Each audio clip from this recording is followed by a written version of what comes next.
Friend of the show, Mehdi Hasan, went on this one progressive versus 20 far right conservatives. And we're going to watch some of this as much as we can take while we eat. So at least there's a little bit of good here. You're going to be eating some Middle Eastern food, but then you're also going to be watching this brain rot together. And, hopefully try not to get black pilled challenge.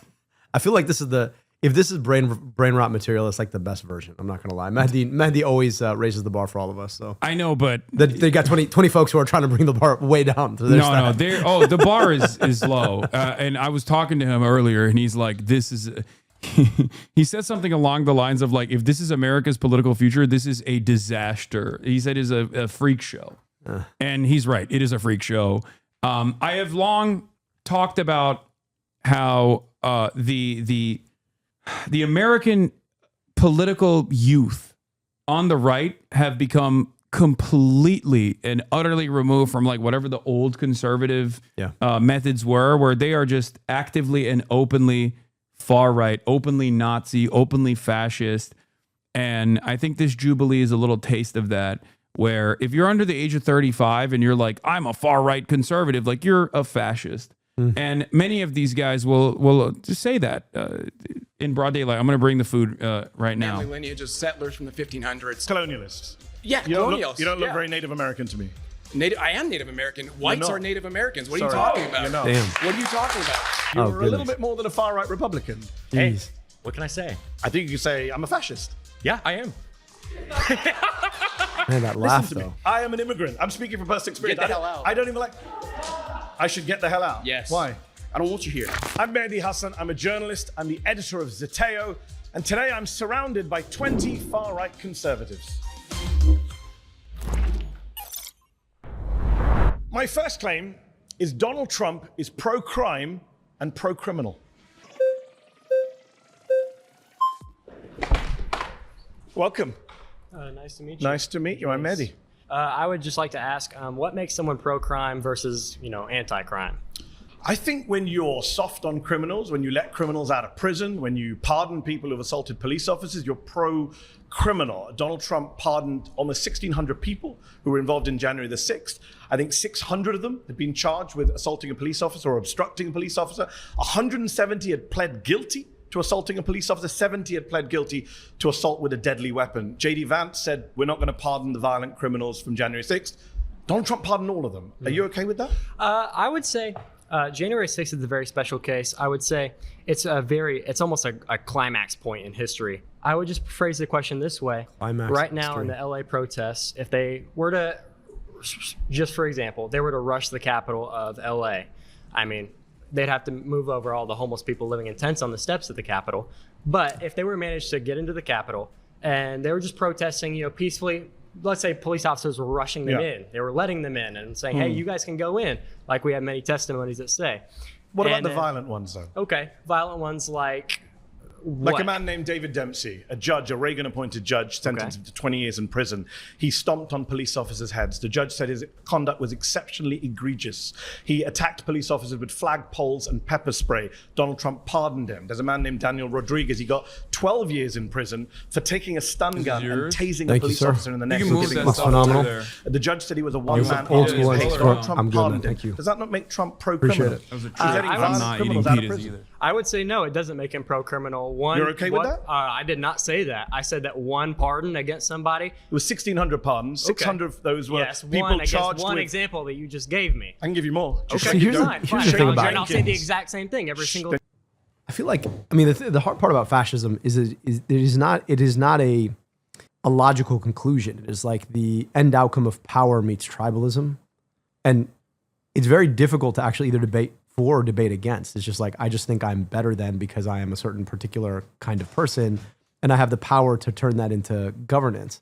So it's just like, it's fascinating to watch this exercise because I feel like you're trying to use the weapon of logic against a group of people who have foregone logic entirely. Yeah.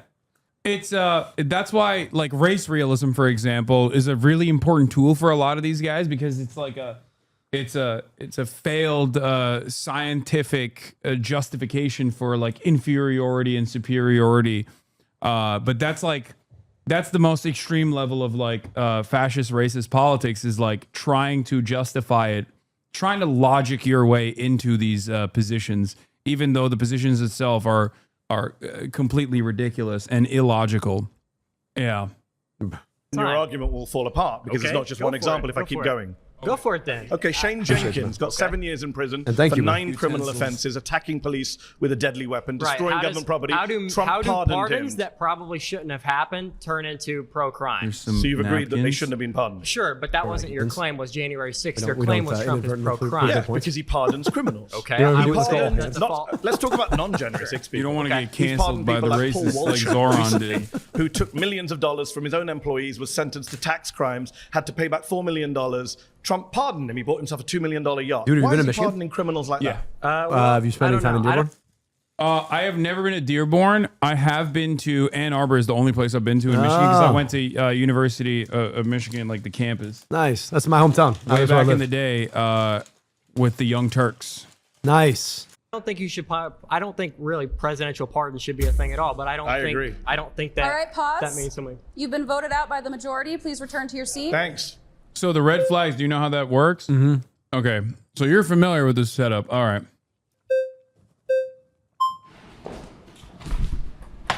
How's it going? Hey, how's it going? Mehdi. What is it? Mehdi.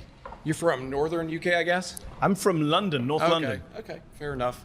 What's your ethnic background, if you don't mind my asking? My parents are from India. Okay, perfect. Just getting premise here. First of all, I want to say The premise of Donald Trump being pro-crime. No, I want to. What kind of premise are you getting?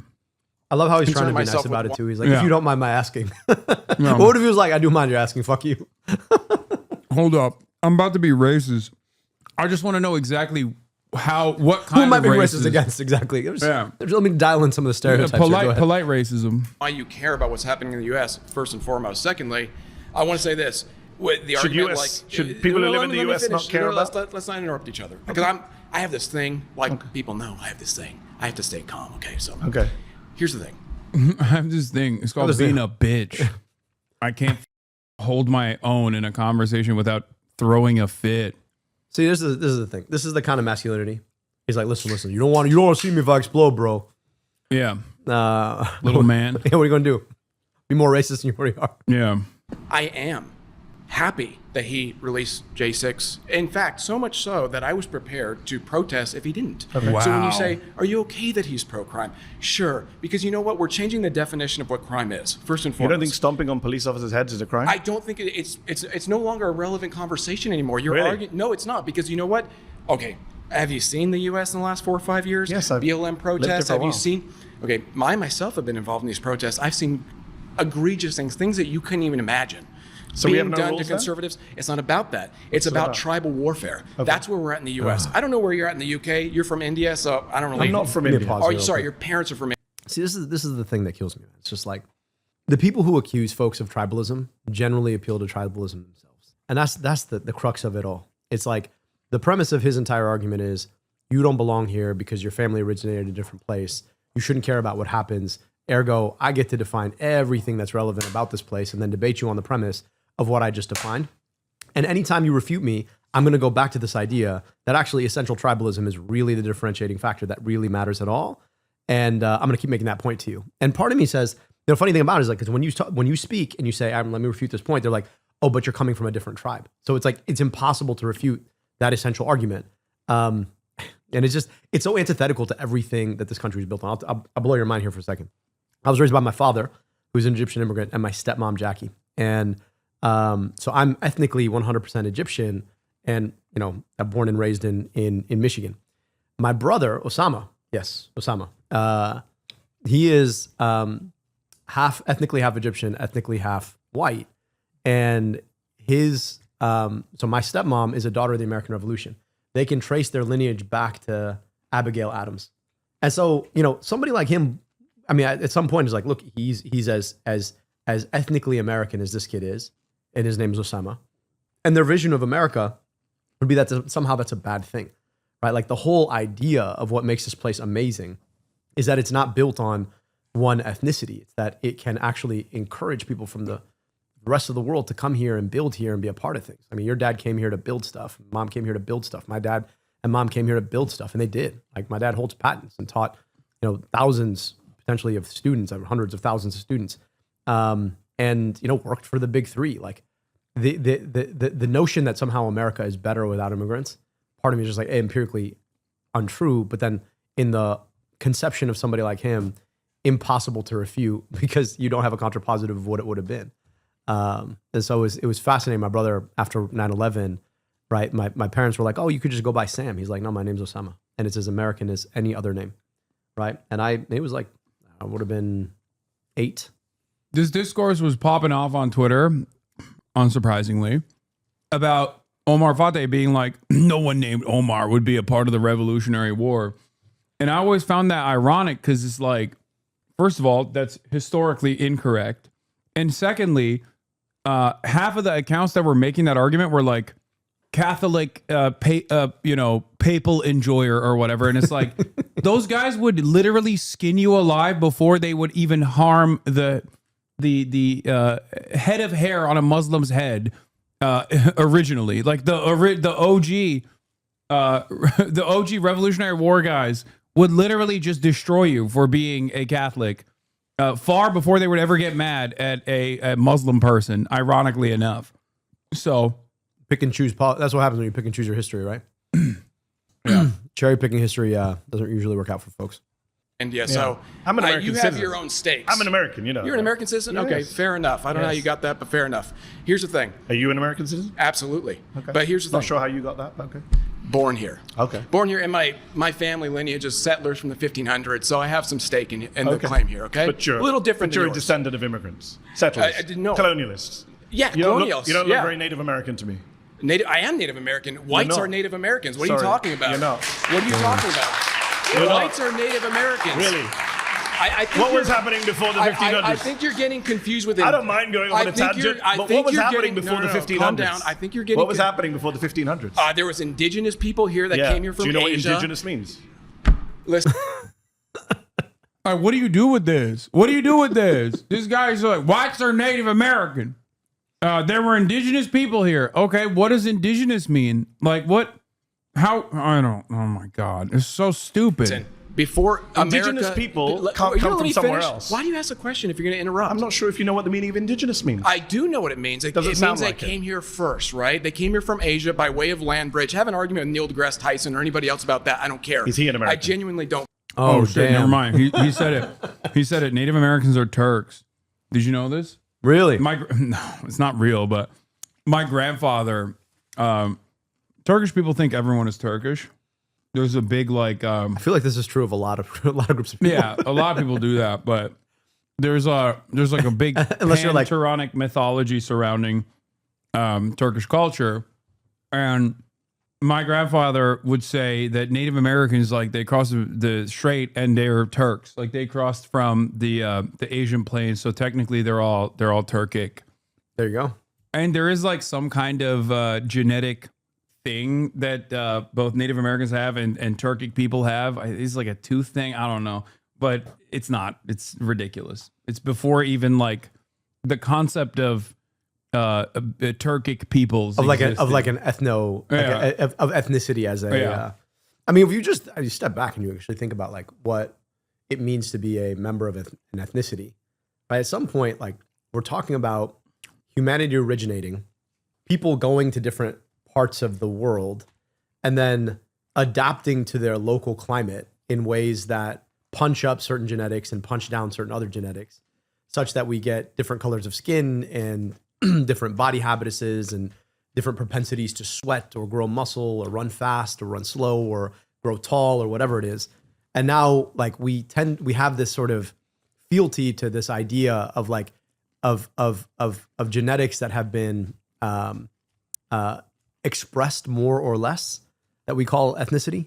That's kind of an arbitrary thing, right? It's like your family's been in It's a a completely Yeah. arbitrary thing, and especially the association that you place upon it is entirely socially fabricated. yeah. That's it. And the interesting thing is like people want to then, because what makes humans human is our capacity for cognitive engagement. They want to pretend that there's like some cognitive difference between peoples. One part of me is just like, no, actually, in some parts of the world, the sun shines brighter. In some parts of the world, the sun shines less. But no matter what you are as a human being, your propensity for social engagement and cognitive engagement are 100% what makes you human. And so there was like the same pressure to grow cognitively in different places. And so part of me is just like, guys, this makes like these arguments make zero sense when you actually step back and break them down in any scientifically rigorous way. But then again, you know, to the video you played before, like what scientific rigor in the face of the internet? So, you know, maybe I yield. Yeah. Care. Yes, he is. Okay, just checking. My point is, okay? Nothing to do with crime. So far, you've agreed with me that these people are Because you're criminals. derailing, dude. I'm trying You to stay on literally track. sat down and asked me where I'm from. I think you I derailed this think you got conversation from the offended get-go. by that, but I'm because I'm I'm not always offended. I'm curious, just wondering what it has to do with I'm crime. always curious. We're going to talk about why- immigration. Don't worry. Later on, you can come back. I hope so. Right now, you're doing a very bad job of making the case that he's not pro-crime I just and got a pro-criminal. round of applause. I could probably get another one actually if I asked for it. Wow. So I don't think I'm is this doing how as you bad. get rounds of Yeah, he got a bunch of races in a room to agree with him. Sick, dude. applause? You sit in a room with 20 people who agree with you. Wow, amazing. Amazing. That Well, must wait make you till feel this comes good. out. You know what? I'm 20 actually people glad agree you're with getting you, this applauded you. emotionally outraged right Wow. now. This is great. I love it. Do I have to say anything at this point, or are you just going Please. to keep going? No, please. Okay. Make your claim. Well, my claim is that I don't care if it's pro-crime. You want to Okay, go back so- to the so I- topic so- of so conversation. that's fine, we agree then. He's pro-crime But and you I have don't a care. question for you, though. Do you care on the opposite side of the spectrum? Yes. Do you care about law being administered Yes. to the opposite side of the Yes. spectrum? I think when they're anyone doing who the same? assaults a police officer shouldn't be pardoned. I think that Donald Trump shouldn't have pardoned 9 Republican members of Congress who were convicted of crimes, and I don't think Joe Biden should commit. I don't think think you Democrats should understand. pardon Democrats. Fair, but I don't We think both you agree? understand where we are in the U.S. then. I think I do. No, because you're I think I do arguing this for a from a living. position of like a U.S. that doesn't exist anymore. We're headed towards so tribal- nihilism. Oh, do you think this no kid- this laws, guy's- nothing matters. It's not about This kid, he looks like he's on the verge of his second divorce. That's just a rough hairline, man. it's that Turkic genetics. I mean, maybe. I hope he's not a kid. I mean, I put him at like 29. this dude is younger than me. You think? Yeah, yeah. Oh hell I just no! think he's got like really rough hairline. I think he needs to go to Turkey. Let's send that man to Turkey. You know what Yeah. we do? Honestly, you should raise the money, send that man to Turkey, get him a new hairline. He'd be a lot happier, and he would enjoy the food. He might might open his eyes. I don't think he's 29, but we'll see. Where will you put him at? Like 38. Okay, all right. I'm interested to It's figure not out about that. how It's old that this guy is. conservatives for I'm sure we can find out. Internet, do your thing. Conservatives for too long have been playing it safe. They've been playing by the Really? law. They've been playing been it by the playing by book. the law? Yes, they have. Maybe We're you missed the Bush presidency. conservatives Did you are live so here during the Bush years? Conservatives are Didn't so play by the concerned. law, George W. Let me Bush, nor did finish. Ronald Reagan. Let's be respectful to you. Let me finish. I'm not sure you've been that respectful, but okay. I'm trying to bring it back, so let's both bring it back. Let's Okay. do. I'm conservative. Okay. Really? Let me tell you this. We do play it too safe. We've been playing it by the book for too long. At this point, gloves are off, right? The left has made their point. They're willing Are to the do police force in Washington the left? Why Yes. were they Are you assaulting? kidding me? The left? Are you wow. are you insane? Police officers. Look at Wow. LA right here. You think those stand down You know what those this is stand You down think the Was it in LAPD LA? are a bunch of... Yeah. Oh, okay. Were they local or were they national? These guys, I don't know, but the cops they've never been on the left. That's ridiculous. Yeah, no, it's nuts. I guess maybe in the USSR, technically, but cops in the United States of America have historically voted overwhelmingly for Republicans. There's never been a case where, like, the ones that don't vote straight ticket Republican will usually be libertarians, which is even funnier because, like, the principle of libertarianism is supposed to be like that you're anti-cop as well. Like, the state has a monopoly on violence, right? But like, you're the guy who has the monopoly on violence. You're the jackbooted thugs of the state. So shocking that this guy said, "Oh, did the cops, the Capitol Police that famously brutalized like disabled Medicare for all protesters in the halls of the Capitol. They're actually leftists."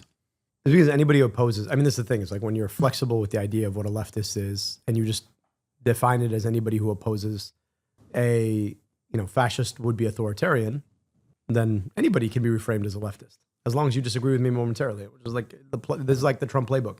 I just, the point that you made earlier, which is like young, MAGA, I don't even say conservatives, right? Conservative implies a certain kind of ideology that you have to actually stick to, but like young MAGA activists have broken away from any sort of like ideological discipline about anything.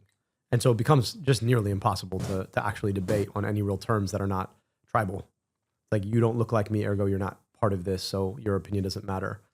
Yeah, but half of the Nazis are Hispanic. I mean, That's what's also crazy about this is like there are so many prominent neo-Nazis on Twitter and whatnot, and they're just like straight up Mexican from Mexico. I don't even know how that happens. Like, I guess I do understand it, but like, I mean, modern fascism has become so much more diverse. how much do you think about this? Like, this is just about power. It's about feeling comfort with being on the side of power. I mean, I think a lot about bullies generally. I think you probably experienced your fair share of it. I did when I was a kid. And more often, like the guys who are around the bully are not there because they generally agree with the bully. They're there because there's a comfort in having a proximity to the most powerful person in the room that they perceive as powerful. Yeah. And most of the time, like if you want to beat a bully, you actually don't try and beat his seconds. What you try to do is you show him to be not as powerful as he thinks, or you disempower him, and then you try and win over the folks around him, right, by trying to show them that there's another way.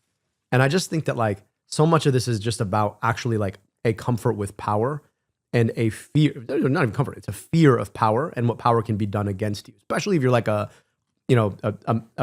Mexican dude and you're like engaging in this fascism. It's just like, hey, maybe if I'm like nice to the fascist won't come and get me, you know? The liberal Marxists. No, but I Really? think they listen to liberal Marxists who tell them what to do. Okay. I think they listen to who signs their paychecks at the Can end I of the just day. check, who are because you're liberal doing lots Marxists. of little diversions. We both agree Donald Trump's pro-crime, you're just fine with it. No, Is that the position? I don't That's what agree you've said with so your- far I for don't about agree with your 5 minutes. I don't agree with your definition What's of your crime. definition of crime? It doesn't Stomping matter. on a police officer's head No, is not what- a crime. no, That's your what I'm definition saying- of crime as the He keeps getting Native me out of it. American. I am Native American. If you say so. So, going back to the topic at hand, we have different definitions of crime because you're That's talking convenient. There's It's a not criminal about- code it's in not this. I love how Republicans have completely become the cultural Marxist that Jordan Peterson claimed they used to be, like, or the left used to be, where it's like, well, what is crime really?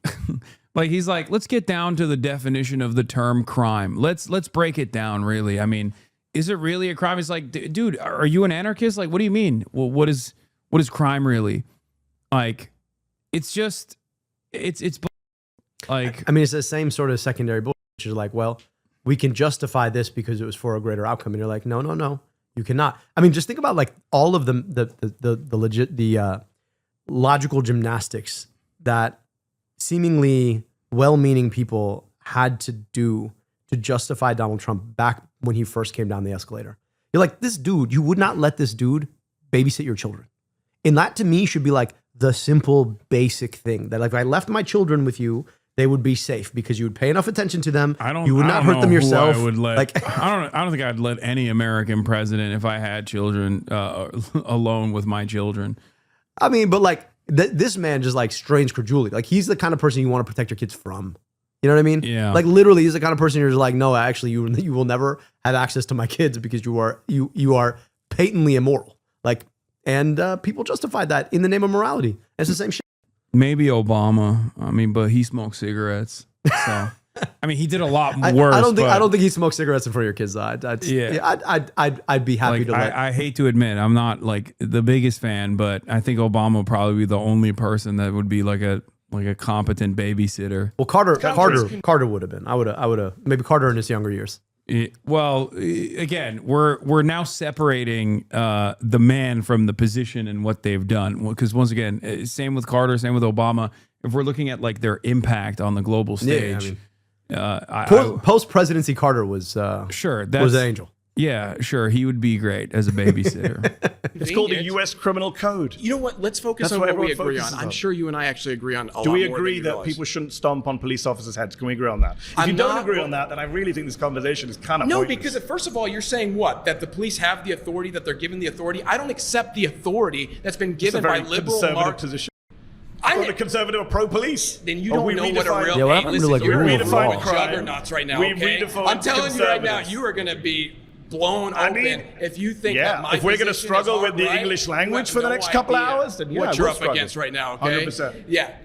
Newsflash, the conservatives are liberal to me, okay? Neocons, libertarians, all those mainstream people, there might as well be like leftists a to me, MAGA okay? That's how edgelord. far to the right I am. Make sure Do you you understand my answer your position? phone. So when I you kinda say, guessed it when you sat down. say, about obeying police, why would I give the authority to police? Do you know think- here in America? Do you think Donald Trump should be America? pardoning 9 members of Congress you who know committed who- financial crimes? Let me When someone says like Democrats are nowhere near as left enough for me, I'm like, oh hell yeah. Like finally a reasonable person. When someone says the modern iteration of the Republican Party is nowhere near as hard right enough for me, I'm like, what more do you want? Do you want to line up every person and have like a color blocker and see like if they go beyond a certain point of pale, they just get 360 no scoped? Like, what do you want? They're already doing everything that you want. Like this administration is doing virtually everything that these guys want, and they still want more. I don't understand. Do you want to like go back to the old school Nazi attitudes of being like, well, the Slavs are also not white? Like, is that what we're doing? Is that because this administration is giving or pretty much everything that these guys want, Except for the Epstein files. well, that I want to yeah. ask him about the Epstein.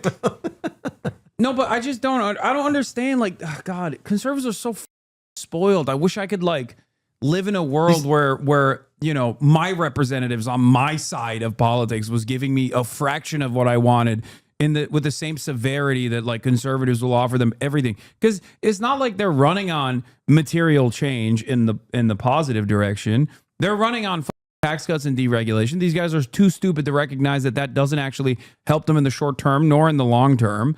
But like they are promising that and they're delivering on that. And then on top of that, it's all culture war shit.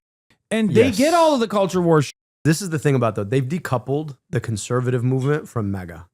Like this guy could care less about actual conservatism. He doesn't have a real fiscal perspective. He doesn't But no, think critically about this I don't issue. think conservatives have had that either for a long time. I think MAGA is the logical conclusion of years and years of modern conservatism. in the internet era, yes.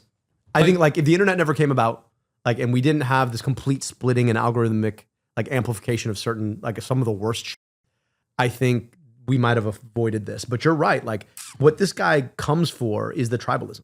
That's what he comes for, right? And I actually think that like there are a lot of conservatives who have felt some kind of way about like the implicit racism on the culture war side of traditional conservative, like the conservative party baking.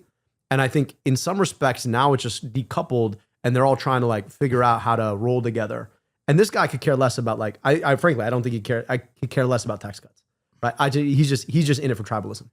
And that's why he says like, I don't know why you're doing all this other stuff. Sure. That's why you see some of the populist right, like the Tucker Carlson wing, that say that they care about, like even Josh Hawley that says that he cares about like defending people's benefits. Yeah. But when push comes to Push shove, comes to they shove. don't. You're right. They don't. And they don't get punished for it either by their base, because ultimately they do actually love latching on to all the racist shit. And they're like, okay, well, as long as I'm getting the racist stuff, then it's fine. I don't know. I think that this has always been at the heart of conservatism in general. And I don't mean like the Republican Party. I just mean like conservative, like reactionary politics in general revolves around this kind of notion that like there is an in-group and they must dominate the out-group. The out-group is both weak and strong at the same time. That must be brought to heel. And this is just like the logical conclusion of decades of success for the conservative movement. This is like the post-Reagan era. Yeah. This is what Gingrich had in mind. Yeah, I mean, this is the post-Reagan era of conservatism, because like that was, if the New Deal Democrats reigned supreme from FDR onwards, and then like I guess the death of that movement was finalized under the Carter administration, and then Ronald Reagan changed discourse into the right direction, where now the Democrats were following the Republicans on messaging. This is the logical conclusion to MAGA. If I can remember Are his you name pro right, because financial it's so, crime? Do you know pro Thomas- financial crime? Do you know All who right, Thomas pause. Timbo is? pause. I think the people who clapped you have voted you out. All right. Head back to your seat. You've been voted out by the majority. Nice to meet you.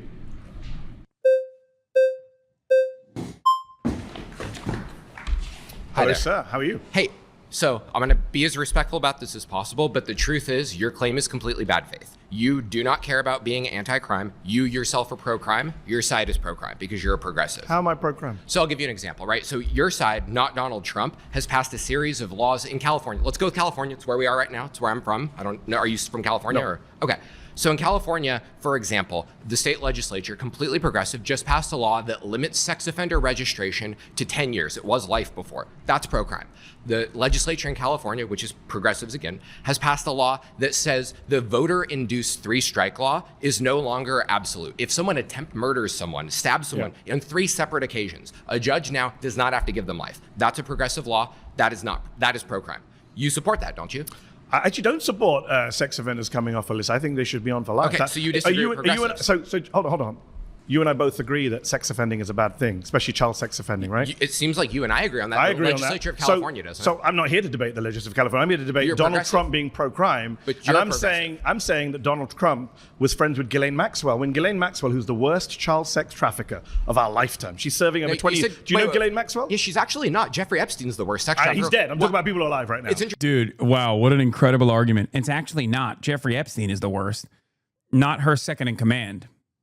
Okay, Donald Trump likes him too. What's up? Not the argument that you want to make, I don't think. God, these guys are such goddamn nerds, bro. Actually, the second worst.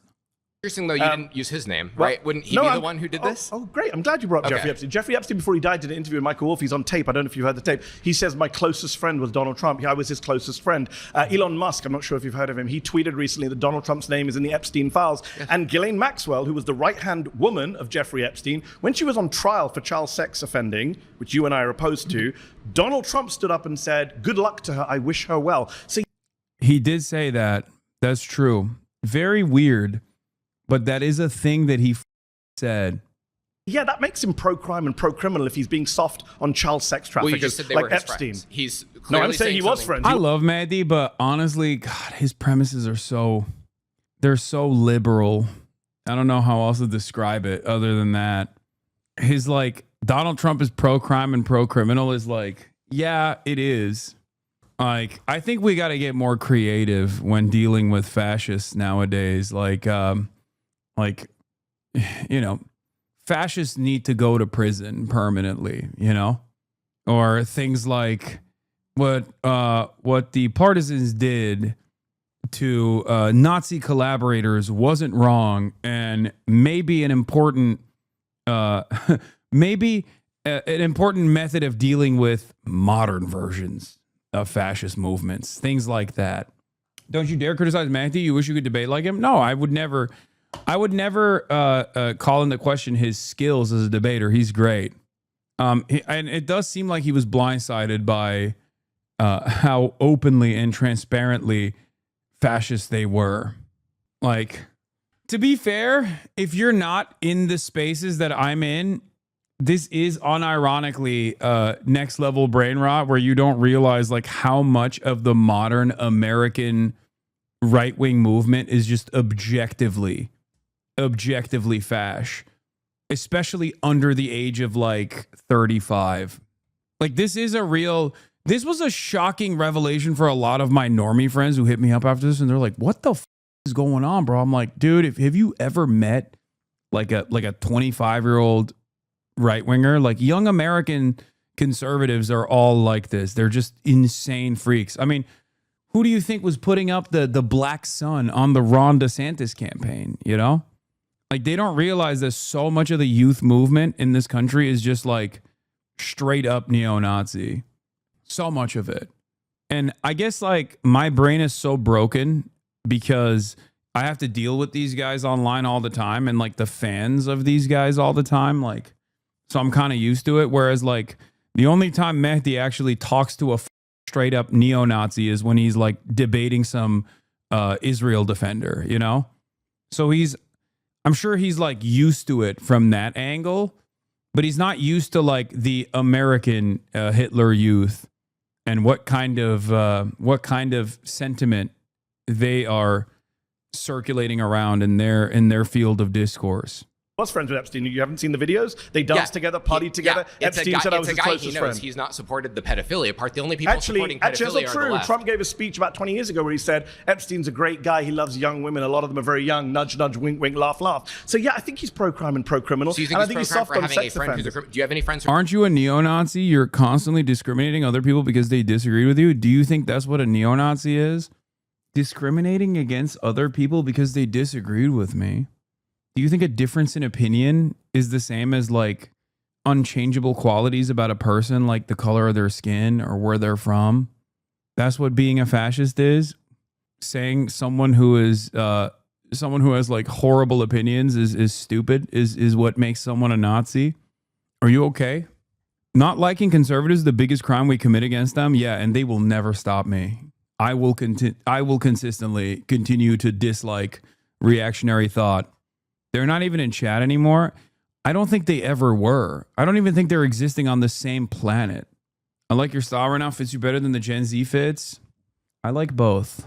I want to see if they've seen or said anything else. Oh, nope. First statement. Following says January 20th, 2021. Criminals? Not that I know of. Certainly not child sex offenders. No, do you?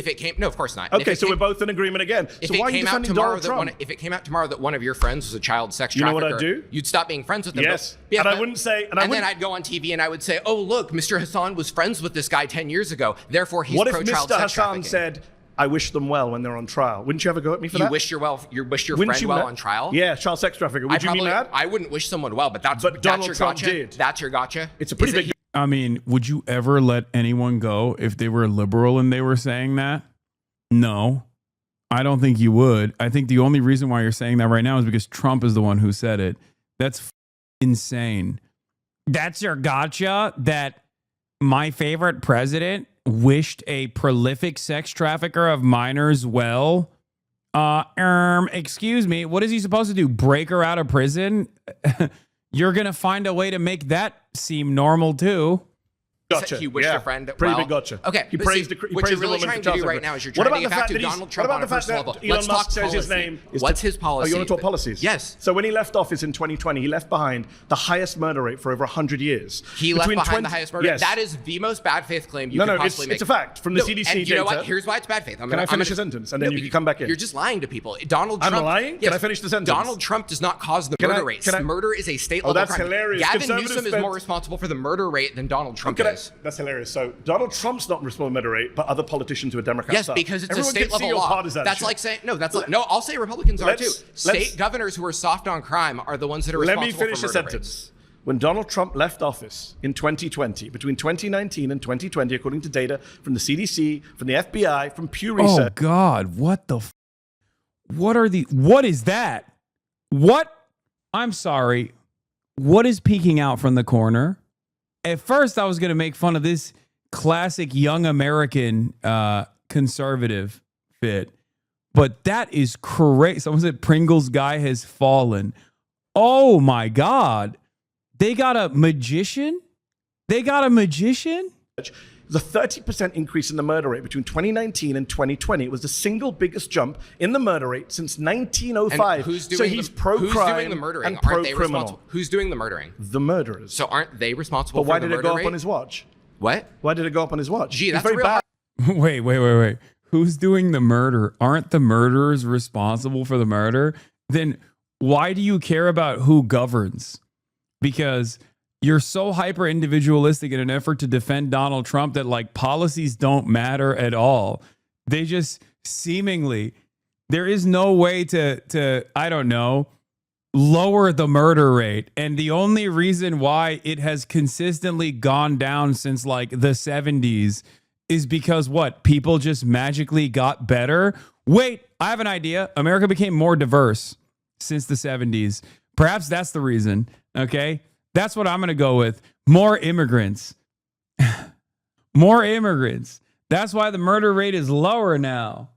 That's a real hard one to figure out, right? We shut down the whole economy during COVID. We told everyone they couldn't go out unless it was to violently protest. We told people that if a cop tries to arrest you, that cop's probably going to get charged with murder. No, I think the pandemic had a lot to do with it. But the pandemic didn't finish in 2020. What? The pandemic didn't finish in No, but 2020. you and yet asked why the murder rate and went yet up. if we're The going to murder play the rate what went up about game, because of you all guys these blame Joe factors. Biden for crime for years. What Joe For Biden years. actively induces policies that are pro-crime. I'm asking So you does for Donald Trump. Okay. Name the policy I'll that's name one right pro-crime. now. I'll Please, name one right I've asked now. you for like 10 minutes. I'll name Please one right do now. that. No, you haven't actually. You talked What, about some of California legislatures. He pardoned violent criminals That's who not- then went that's on not a policy. to commit He other did- crimes. You don't think releasing violent crimes into the Pardon's community? a one-time thing. What's his policy Do you know- he has pushed? Name a law he Hold has on, signed. a pardon What is a law has he one-time signed? thing. Is a policy is not one-time thing. That's like Jimmy Carter pardoned the You draft. guys No, listen, may want to dodge January 6th, the pardons. I'm not dodging that. Then Jimmy deal with Carter, it. Did you agree okay, with I'm them? gonna right now. Do you agree with Jimmy them? Carter Do you pardoned agree with draft the pardons? dodgers. Does that mean his I don't, policy was I don't no one support has to... Jimmy Carter. Do you Okay. support the pardoning of people who went on to be prosecuted for sexually abusing a 7-year-old child, illegal gun possession, reckless homicide? Now, see, These are there's people more who bad released. faith. See, These are there's more people who bad released faith. from He prison. didn't pardon someone for sexually abusing a No, but child. they went No, they did. No, he's wrong. They literally did. As a matter of fact, Trump administration's prosecutors argued that because the child sex abuse charges were discovered in the process of the January 6 offenses, that they quite literally made an argument that it should not be he should not be charged for it. They said that this guy would not have been outed as a pedophile if it wasn't for the J6 investigation because of the other crime that he committed on January 6th, but because Donald Trump was pardoning him for the January 6 offenses, that he shouldn't be charged with this as well. Yes. Yes. Yes. How nutty is that? Also, so many of them went back to prison or died by cop. It's kind of crazy that these guys were just like Final Destination style, destined to either die by cop or go back to prison anyway. It's kind of wild. I guess it's not that wild that so many of them were straight up sex offenders and pedophiles when you think about it, really. But it is kind of wild. Pardoned convicted someone of it. for So rebelling that's against the government that they believed No, had they- rigged elections. That's what he pardoned them for. He didn't pardon them Like, for... since they're pardoned, they've gone back to prison. Yes, a lot of J6ers literally were arrested for other charges. A suspicious amount related to CSAM. Isn't that wild? Is that not wild? It's wild to me. Pardoned January 6 rioter on run from solicitation of minor charge arrested. Texas authorities arrest Andrew Take in connection with charges filed before the U.S. Capitol attack. There are a bunch of stories like this. But when you think about it, I guess, like, you know, getting arrested for storming the Capitol is like almost self-selecting. Here's another one. January 6th defendant killed by police days after Trump pardon. Indiana man who was pardoned by U.S. President Donald Trump over the U.S. Capitol riot was killed by police during a traffic stop days later. Matthew Huddle, 42, was shot and killed on Sunday when police pulled up his vehicle over and he allegedly resisted and ended up in an altercation with an officer. It remains unclear what he was being arrested for. Police added that Huddle had a firearm in his possession during the traffic stop. January 6th defendant sentenced to life in prison for plotting to kill FBI special agent who investigated him. President Donald Trump's mass pardon of January 6th rioters did not apply to Edward Kelly's separate plot to murder law enforcement officials, Justice Department said. Houston man pardoned by Trump, arrested on sex traffic charge. Oh, this is Andrew Take. This is the same guy, isn't it? Yeah. It's like, if you're going to be a pedophile, you know, move in silence, right? Like, not giving any tips to pedophiles here, but like, pick a struggle, you know? Like, you're a pedophile and you were like, as a pedophile, you're storming the Capitol. It's like you're begging to be caught. I mean, seriously. Alleged U.S. Capitol rioter who heckled police for protecting pedophiles served jail time for statutory rape of 14-year-old girl. January 6 rioter whose case was tossed after Trump pardon arrested on pending weapons charges. Florida man who prosecutors allege attacked police with an explosive device during January 6 assault on the Capitol, whose case was dropped following President Trump's sweeping pardons and commutations issued Monday, was arrested on Wednesday on pending federal gun charges, according to court records. Here's at least 10 of the pardoned insurrectionists facing other criminal charges. Emily Hernandez pleaded guilty in entering and remaining in a building in restricted grounds after Trump's pardon. She was sentenced to 10 years in prison for causing a drunk driving accident in 2022 that killed one person and injured another. According to prosecutors, Ball attacked police officers with an explosive device during the insurrection. He was rearrested days after Trump's pardon for illegal gun possession, given his felony record for domestic violence and strangulation. David Daniel, according to prosecutors, Daniel was part of the attempt to break through the barricaded Senate door and pleaded guilty to resisting police officers. He remains in custody after Trump's pardon on possession of child sexual abuse materials, charges brought in 2024. Shane Jason Woods. Woods pleaded guilty to assaulting police and a press photographer. After Trump's pardon, Woods was convicted in April for multiple counts, including reckless homicide and driving under the influence in 2022. Theodore Middendorf. Middendorf pleaded guilty to destruction of government property on January 6. He was previously sentenced in 2024 to 19 years in prison for sexually assaulting a 7-year-old and remains in prison. Taylor Toronto. Toronto was convicted of several charges, several crimes related to January 6, including possession of an unregistered firearm. He was arrested in 2023 for illegal gun possession and making a threat to blow up the National Institute of Standards and Technology and was convicted this May. Brent John Holdridge. Holdridge pleaded guilty to parading, demonstrating, or picketing in a Capitol building on January 6th. He was arrested in May for stealing tens of thousands of dollars worth of industrial copper wire. This one's funny. And faces charges of burglary, grand theft, and possession of stolen property. Okay, this one's just a crackhead. Let him go, you know? Zachary Alem. Alem was sentenced to 8 years in prison for his role in the insurrection. After Trump's pardon, he was rearrested in May for an alleged home invasion and theft. A lot of heroes here, chat. This is before we talk about the guys who got killed by cops in subsequent stops where they were like resisting arrest and And it's like, to be fair to the insurrectionists, if you fight cops with your fists and you crush their skulls, and then the president literally offers you a public pardon, you're going to think you can do that again to cops, I suspect. And it turns out you can't do that to cops outside of the Capitol Police at the behest of the then President Donald Trump, who became president again. You can't do that to cops under normal circumstances, it seems. I don't know why you're making fun of these upstanding, possibly white Native American heroes. True. You know it's bad when the crack addict is the least bad one? Yeah. So just remember, some wonderful guys that Donald Trump chose to pardon here. And then, you know, I guess nature ran its course. They were destined to be in federal prison somehow. Somehow, some way, one way or another, these were going to jail, dog. It was going to happen no matter what. Sexual child abuse. But they were criminals who committed those crimes. He let them out. So that means the crime rate goes up. So you say they're criminals because they did the crime, right? Yeah. Would you extend that to illegal immigrants, that they're all criminals because they committed a crime? I have a feeling your position is going to change. Supreme Court, we're going to talk about immigration. Someone who's illegally entered the United States, not a criminal, but somebody who illegally entered the Capitol is. Not according to the Supreme Court of the United States. Yeah, one is a civil offense, dude. What the are you talking about? Yes, crossing the border illegally is nowhere near as severe of an offense as pummeling a cop. Like, I'm like, look, I don't want to. Oh my God, these got me defending these got me defending January 6th like a liberal. Okay, holy yeah, dude. There's a difference between, like, I don't know, jaywalking and doing an insurrection. What the. The Supreme Court has said that anyone who enters the United States illegally is not a criminal. And we could jump to future claims. Can I get the case site? We can jump to 20. You want to get the case? The case site, please. You said the Supreme Court. The citation of the case. Yes, that entering the United States illegally is not a crime. It's called Arizona versus United States 2012. Go look it up. Pause. You've been voted out by the majority. Please return to your seat.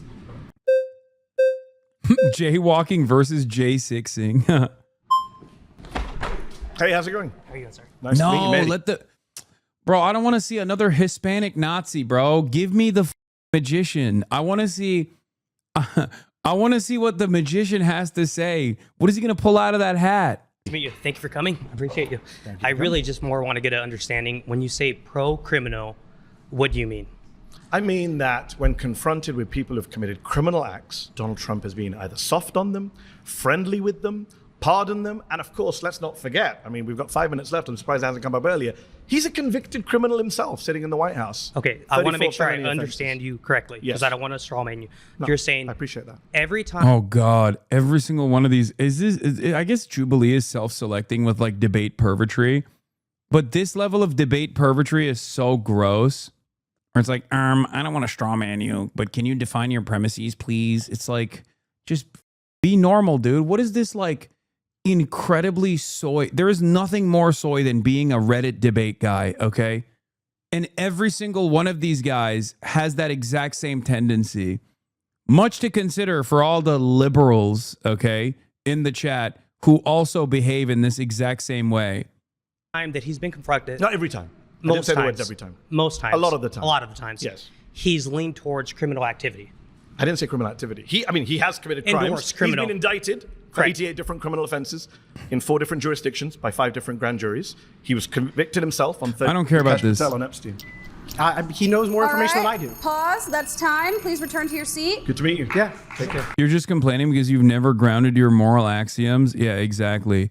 I just happen to be morally lucky and consistently find myself on the right side of history and morality. If only I had grounded my moral axioms so I could defend Israel's genocide. Surrounded is now a podcast, available wherever you listen. Search. Oh my God. Can't wait to listen to this in podcast form. Oh, this guy looks gross. I can't wait. Nice to meet pleasure you. to meet you, sir. Mehdi, lovely to meet you. Okay, I just want to say I have no idea what the about to happen, but I will say this. Why do they have this kind of energy? This is white Drew Pavlov, by the way. He also kind of looks like Randy Fine in his youth. Like he's got the Randy Fine body before he really let himself go. You know what I mean? A perfect hog, perfectly rotund. Can someone tell me why they have this like weird energy where it's like, buckle up, buckaroo. It's time for you to get a lesson in epic meltdown. It's like, why? Why are they like this?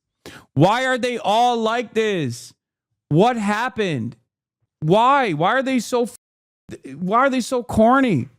They must have spent too much time on the computer, I assume, right? Like look at this. Look at his facial. Look at his attitude. Like, pleasure to meet you, my good sir. Time for an epic ownage. So I would say that with Trump being anti-Constitution, I don't really care, to be quite frankly. Okay. Because in regards... Yeah! Oh, everybody likes me. In regards to the Constitution is a document that should seek to serve us. Yes. And when it fails to seek to serve us, that can be amended. Laws can be changed. And quite frankly, the fact is, we're defending things in this country that shouldn't be defended. The First Amendment should not defend pornography and making children and women be victimized, making women... What? That's your number one gripe, bro? Jesus, that's weird. I feel like, I'm sorry, that's a real weird way to enter the conversation. Man, Zoomers are unsalvageable. They're so cooked. Listen, if someone comes into the conversation and is like, guess what? The First Amendment should not defend pornography. I'm like, why are you this invested? Very strange thing to make your like primary cause. Like, hello, nice to meet you. I'm the anti-pornography guy. It's like, why is this in your mind so much? Children be victimized as a result of that. I think things like blasphemy shouldn't be allowed per the First Amendment. What? I think that, quite frankly, there are things like blasphemy shouldn't be. Wait, what? a lot of legal processes that are enabling criminals and bad people to fully enact their will in this country in the name of the Constitution or following the Constitution. So, quite frankly, if Trump is anti-Constitution, good, and I think he should go further. So Yeah. this is wonderful. Wait, I'm watching peak brain rot right now, dude. I'm sorry, I'm locked in.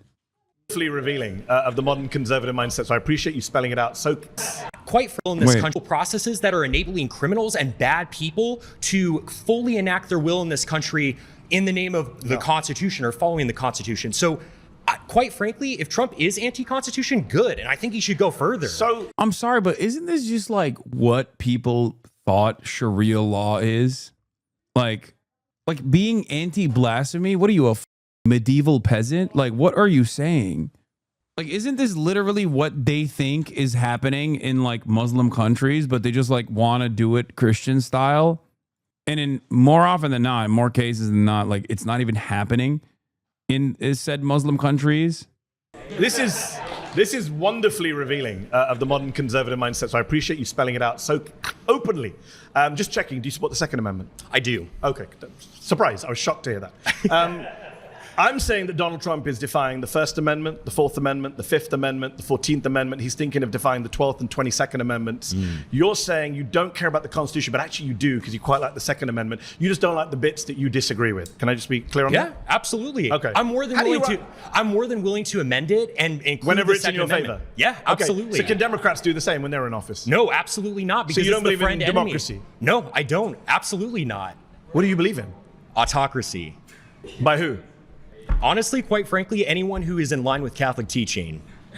Donald Trump is not. What? There's no way. What? Wait, so he would be on board with like the woke pope?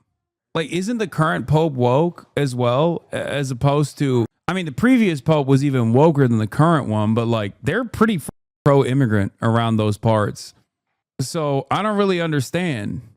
I don't think that these guys want Catholic teaching at all. I think he just, I don't think he wants like whatever the Pope is saying currently. Catholic. Of course, he's not. I completely agree, and that's part of the problem. You don't support Trump? No, I don't. I didn't even vote for him. I wrote in like John Pork or someone. I can't even remember. Why did you vote if you don't believe in democracy and you want autocracy? Well, because quite frankly, I voted. I kind of voted just to. I came with this argument, but I'm bored of my own argument. I'm much more interested in this. So yeah, absolutely. How do we get to an autocracy? I think, quite frankly, that if we are able to enact local leaders. Who is the we, by the way? I think, quite frankly, these far-right conservatives sitting right around White me. people? Yeah, no absolutely. So, well, actually, I have quite. Some of the people in this room don't make the cut from what I can see visually. Actually, hold on for a moment. I do think that there are people who happen to not be white who do actually have history in this country and have roots in this country. For instance, from the Mexican-American War, we subsumed a lot of territory of people who have far stakes in this country who happen to be Hispanic or what have you. I'm for defending the traditional demographics of this country, which is majority white, and should stay that way. How does the United States... I don't understand. How can you be like...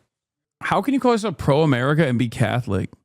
Like, this is the WASP nationalist country. Like, we were ruthless to the Catholics for a while. Like, it's just like, what bro is on some team and I don't know what team it is. Cause like when JFK became president, it was a big deal. Okay. Also, by his own estimation, Biden is the best possible president because he was Catholic.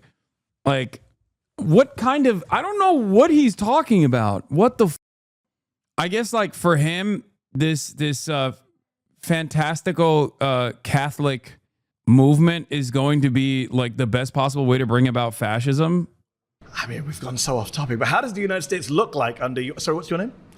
My name is, my name's Connor.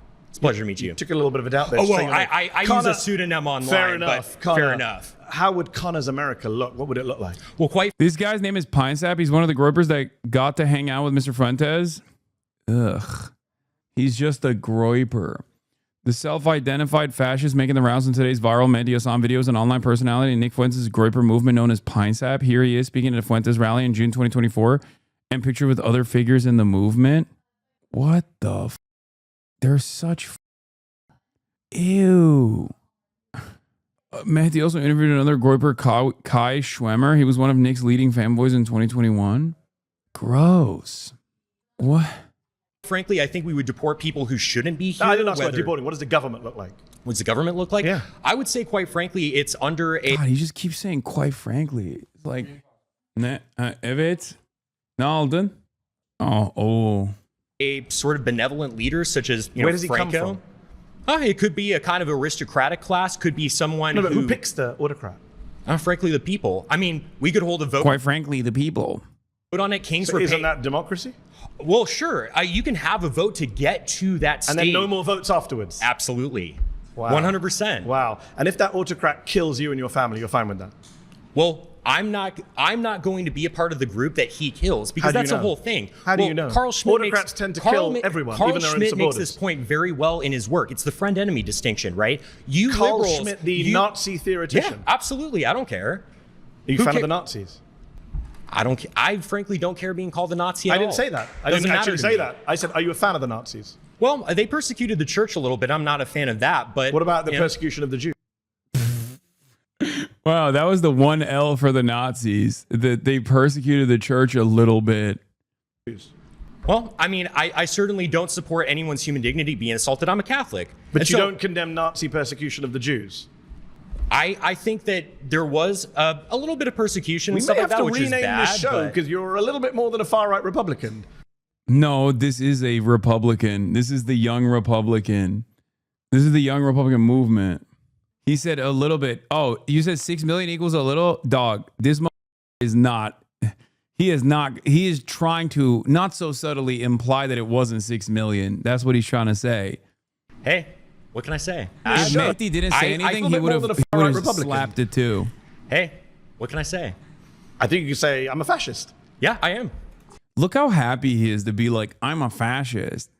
I'm a fascist. What are you going to do about it? It's like, dude, I'm telling you, these people, when they're not in these limited environments, if they were to talk like this in like a random dive bar in the most right-wing town in the United States of America, they would get their ass beat, okay? Like they would, even in a Nazi bar, they probably beat the out of this guy for being too much of a nerd, okay? But like in any other bar where they're like watching Fox News, average conservative, super right wing, very racist, they would beat the doors off of this dude. 100%. Straight up, dude. I'm a fascist. Like, no shot. How do you reconcile that with saying this is the average young Republican? I mean, I'm exaggerating when I say this is the average young Republican, but there are a lot of prominent, like, people who self-identify as like young Republicans in the young conservative movement do operate like this for sure, but they're not the most, like, they're not the average. They're not even close to being like normal Republicans in general. This is just the online face, unfortunately, of this movement. Absolutely. I'm just checking who's clapping just to get my set of where everyone is on this. Because you know that millions of people are going to be watching you on YouTube and checking out who the fascists and the Nazis are. I'm not ashamed of that whatsoever. No, clearly you're not. During the pre-war period, prior to World War II, it was only those parties that properly enacted the people's will. That's why they won. The conservatives were fat cats. They were aristocrats. They didn't care. Are you in favor of killing people who aren't like you? Quite frankly, I'm not. You mentioned Franco earlier. Franco killed a lot of innocent people. Oh, well, he killed communists. He killed people who raped nuns and killed priests. What about children who he killed and women who he killed? What are you talking about? He never killed any women or children. He was Catholic, He only killed combatants. Is that what you're claiming? Yeah. Fact check by San. Franco and his forces killed or executed 150,000 people. That includes members of the Catholic clergy who were deemed either liberal or loyal to the Spanish Republic. He never killed any. He didn't kill people. He killed communists. Like, that shit goes hard in, you know, whatever Discord server you are in. But like in the real world, when you say stuff like that, people are like, that's weird. He only killed combatants. Never killed any innocent people. The white terror was only punishing those people who did acts of terrorism. And again, are you supporting like raping innocent women? Nuns, dude. Killing priests? I mean, priests don't brandish guns and kill people. You just refuse to condemn the Nazi Holocaust, my friend. I don't think you're in a position to ask anyone any questions. I quite frankly don't care what you think about me. If I'm a Nazi and being a Nazi is mutual, and being a Nazi means upholding human dignity, because I even believe in your dignity. I don't in a state that I was running. I wouldn't want to hurt you or anything like that. But quite frankly, I don't debate fascists. Okay. So do you concede then? I mean, why? Do I concede you're a fascist who won't condemn the Nazis? Yeah. Yes, I concede that. Okay, great. So I mean, what are we doing here? Because I mean, you just seem offended. What you're doing here, you just seem offended to be quiet. You just seem offended. Did I offend you? Did I offend you by saying I'm a fascist? It's like, dude, oh my God. Like, what are you supposed to have a conversation with this guy on? Like, I mean, seriously, what are we supposed to do here? What a insane person. I'm sorry. It's going to sound a little ableist what I'm about to say, but this is no different than like talking to the mentally ill person at the bus stop, okay? And trying to have a reasonable back and forth about like what kind of constitutional law theories is the Trump administration adopting? Like what is this? What do you mean? This guy is just a mentally ill charlatan. This is a who is a COVID baby, okay? Some of his most formative years, he did not have any sort of social interaction, which would have probably softened some of these edges. And he spent all of that literally in Nick Fuentes' Discord group. And this is the outcome. Now you released him into the wild. And he's like, yeah, I'm a fascist. Did I own you? Ah! Did I did I destroy you? Why are you so triggered? I'm a fascist. It's like, nah, man, you're fat. That's what you are. First and foremost, sorry, I'm fat shaming. I apologize. Like, you look like a baby, like an overgrown baby, LARPing as a loser. Quite frankly, like, I'm offended by people who can't condemn the Nazis. Yes, I am. okay. Well, I condemn the evils that they did, but I don't really Against care the about Jews? being. Yeah, sure. I don't care about being called a Nazi. Sure. Is the whole thing. I never called you a Nazi. I care You about called doing yourself the right a Nazi, thing. a fascist, and a General Franco Well, supporter. yeah, I am a General Franco supporter. He was awesome. He was so super cool, quite frankly. Because the whole And thing. you don't believe in democracy. I don't believe in What democracy. are you doing here at a televised debate? This is democracy. It's all about a debate and disagreement. Because it is the means to support an end. The reason we have free speech now is because we want to be. Jubilee is normalizing fascism and you're signal boosting it, though. Dr. Felipe, for the longest time, I have not watched any Jubilee videos. Do you think the cat's out of the bag with this one, considering that it came out yesterday and it already has 3.2 million views? Like, honestly, I understand where you're coming from. But do you feel like maybe if a video reaches 3.2 million views over the course of not even 24 hours, perhaps there is a reason for why it's reached that level? So now it's like, unfortunately, a part of the political discourse. You and every other political streamer should boycott it from a moral perspective. You're right. We should just close our eyes to this thing that is moving and shaking discourse online. It's not a platform video. If YouTube allowed gore and a video hit 2 million views, would you watch it? If a video in and of itself was driving political discourse and it had gore in it, yes, I would at least talk about it. I wouldn't be able to show it within the terms of service, but yeah, of course I would talk about it. What kind of idiotic argument is this? Why are you trying to debate lord me? Obviously, the reason why I have the no longer abiding by the long don't hurt me, I like you. I'm not trying to hurt you. I'm just saying you're being stupid. There is a kind of gore footage that I have to scan through and don't actually play to fruition, considering that I can't because of the terms of service violations that it has on this platform. But, you know, I've been covering the genocide every single day. What do you think is the footage surrounding this genocide? There's a reason why I'm covering this, because whether we like it or not, these guys are getting a lot of motion. Unfortunately, you're right. Jubilee shouldn't be platforming psychopathic fascists. You're not wrong about that. I agree. But cat's out of the bag on this one. You know, maybe you should take it up with Jubilee. Jubilee and Nelk doing the same nihilistic content farming of both sides for clout. Social media was a mistake. Be openly talking about our opinions so we can get the state that we want. But it doesn't mean upholding free speech. I like that it's like, you can see why the Department of Education was the first target. It's never been easier to understand the rise of Nazism in 1930s Germany. I'm a fascist. Conservatives start clapping. I watched the video and I feel two things. Feel much better about myself and my intelligence. Terrified for the future of this country. They're not even here to argue a point. They're just excited to finally have an opportunity to verbally spew hate at a brown guy without repercussion. This episode feels like the beginning of something really bad. 5 years ago, these people wouldn't admit that they were bigoted. Now they own it. At least the YouTube comments are shocked. After we win. I mentioned the only good thing about this fascist moment we're in is that you guys are so open about it. The whole reason I mentioned the quiet part loud. The whole reason I mentioned Carl Schmitt earlier, and you kind of blew past him, is the friend-enemy distinction. Past him because of the Nazi even liberals, when they take power, they want to enact policies and they want to act. The biggest problem with this debate in particular is that this is not a debate at all. Fascists don't debate. They use debate to launder their views so they can gain legitimacy. But when it comes down to it, they simply want to kill people who aren't them. I mean, it's true. It's actually a perfect point. You just described the left. Leftists do not believe in racial purity.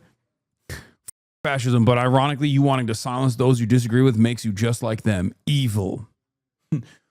Fascism, but also what we must do is platform fascists and not push back against fascists and basically become fascists. And then if you say that this person is a fascist and fascism is wrong, then you're just a fascist. But actually, the only kind of fascist that I suspiciously want to offer criminal repercussions to. I don't know, man. There's a lot of crazy people out there, you know? You don't have to listen to every single person. Am I crazy? Maybe I'm wrong, but I feel like a guy who's like, I'm a fascist, I love Franco, is like, okay, well, what kind of conversation can we have with you? What kind of conversation is there to be had here? if it isn't our favorite domestic terrorist, HasanAbi Piker, I'm like the least successful domestic terrorist of all time. I guess the only thing I've done is terrorize your mind by existing. Don't ban this guy. I want to hear what other kind of incredible takes he has to have. He's got to have much more in there. I wonder how many of my haters killed themselves because I wasn't live streaming for 3 days. There's got to be at least a couple where they were like, oh, I can't on him. I can't call him a terrorist. It's over. There's nothing left to live for. Like, it's definitely more than zero. Enact protections for their people and their ideas, and they're willing to punish their enemy. And so I'm the same way. I'm like, hey, if you're going to punish me, I'm going to get in power, and I'm going to frankly punish you when you try to leverage power against me. Just that simple. It happened on your break, but did you see the Twitter of the guy whose friend killed himself because of BBC? I did. That's why I deleted Twitter from my phone. I saw that and I was like, I don't think this is productive. Yeah, I did see that guy who was like, you guys are joking about Great Replacement. My best friend killed himself because of BBC. And he wasn't talking about the British broadcasting. He was talking about Big Black Cock. No, he wasn't talking about British Broadcasting Channel. He was talking about BBC, like penis, the penis of a black person. Yeah. I saw that and I was like, that's it. That's it for me. I think, like, I literally, I was, and I turned on, you know, I pulled out Twitter on my phone while I was just to see what was going on in the realm of discourse. And I saw that and I deleted Twitter from my phone. Yeah. Just ruined my immediately went to TikTok. Yeah. I did not want to know that, bro. Lol. I mean, it's just a part of the world, you know? It's just something that happened, I guess. Oh, well. I'm not sure what you want to say. Hey, it is what it is. All right. Pause. You've been voted out by the majority. Please return to your seat. It's a pleasure to meet you, sir. I can't say the same, but thank you.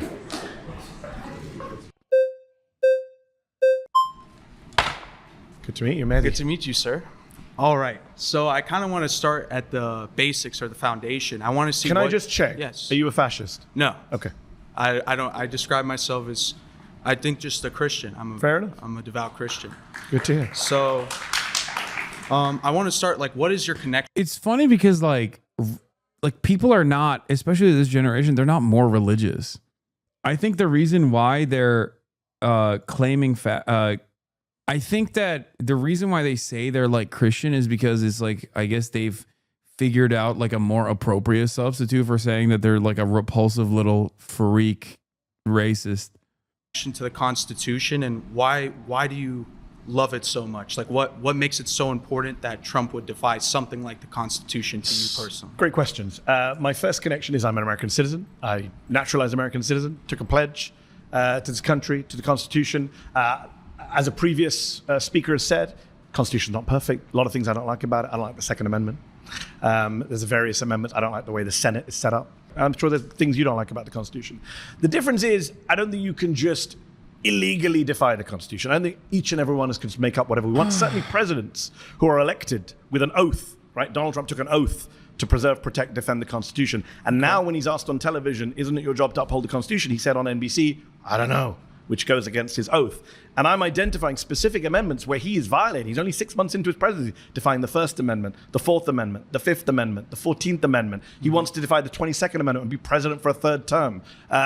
This is the problem we have right now. Free speech is under assault. The free press is under assault. Due process is under assault. The right to be in your home and not be invaded by federal agents, the Fourth Amendment, is under assault. So that, for me, is a problem. Okay. Well, I'd like to start to say I really don't find the Constitution that important. I find it to be like a 300-year-old document. And it was created to defy the country that subjugated your ancestors in India. And then your parents probably moved from India to Britain. And then you move here to tell us that we should listen to a piece of paper that you were never even connected to begin with. What is your connection to the piece of paper?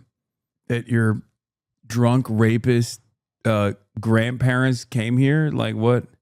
At some point? I don't get it. So I want to say, like, if I don't care about it, why do you care about it so much? Also, you said you're a Christian. What kind of connection do you have to a piece of parchment before paper even existed? You know what I mean? What was it? Papyrus? Like, what are you just said you're a Christian. How is any of this like an appropriate argument? He's like, you care about a piece of paper that's 250 years old. Well, I care about a piece of paper that's thousands of years old. Cool. Oh, fun fact, linen. Okay. The Constitution is written on animal skin. Not a fascist, but doesn't care about the Constitution. I mean, I don't really give a about the Constitution either, if we're being real. I mean, it's supposed to be amended, and there's definitely some tweaks that you need to make, okay? How do you run a country without any kind of laws or due process? And by the way, you do care about it, because without the First Amendment, you wouldn't be sitting here. Well, I agree with the First Amendment, and I think. So do you agree with Donald Trump's crackdown on the First Amendment? He's imprisoning people for their speech. He's threatening free speech media organizations. He's threatening peaceable assembly. These are all rights under the First Amendment. Why aren't you bothered by that as a conservative who claims to love the First Amendment? So I don't like the First Amendment. I like free speech. Okay, so, the First Amendment is what guarantees free speech. I'm from the UK, by the way. Speech. I'm from the UK, yeah, and you guys which is a have democracy. that. We don't have the First Amendment. Yeah. No, that's one of the things I do like about the Constitution. I wish the UK did have a First Amendment. So people I'm a that get journalist. arrested for praying outside abortion clinics and stuff like that, right? So you're opposed to people being arrested for speech crimes, I assume. Well, it depends what it is. If it's like the people... so you're like one of the previous speakers. No. As long as there's someone who agrees with you, you don't mind the crackdown. No, I support... Either we consistently support principles or we free don't. speech 100%. Okay. I don't think anyone... So do you think Donald Trump is defying the Constitution by cracking down on the First Amendment? So I think he's cracking down on free speech, like the deportation of Mahmoud Khalil, who was just released from prison by a judge saying his First Amendment rights were violated. And I agree with the judge, and I disagree with Trump deporting them. But I think that's more a matter. Oh my God, having the guys was like, nah, he needs to be deported. Wow, there's some infighting in the conservative movement. Free speech and not the Constitution. I think that's pedantry at this moment. I think you've conceded that he is cracking down on free speech, which is the First Amendment. So he is defying the Constitution. So it's a pleasure to be in agreement with you, sir. All right, pause. You've been voted out by the majority. Please return to your seat. Thank you very much. How do you audition for this episode?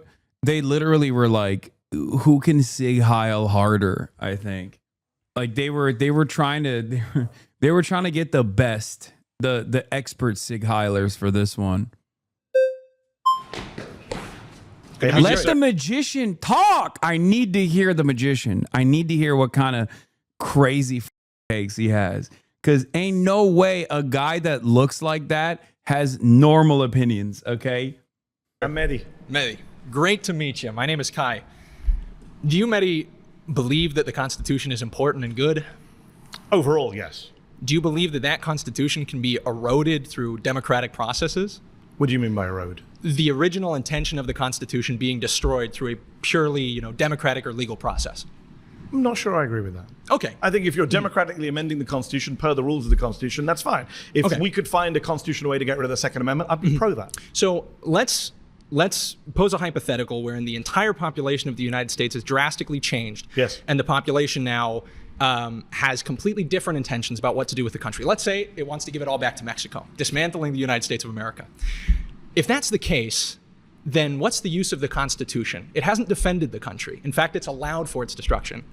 I don't understand the premise. How did the whole country change? Demographic replacement, mass migration. I mean, we're seeing a change in demographics. Wait, what? He thinks that this is Kai clips from the Republican Hype House on TikTok circa 2020. I could have done better without that information. I don't need to know things that much.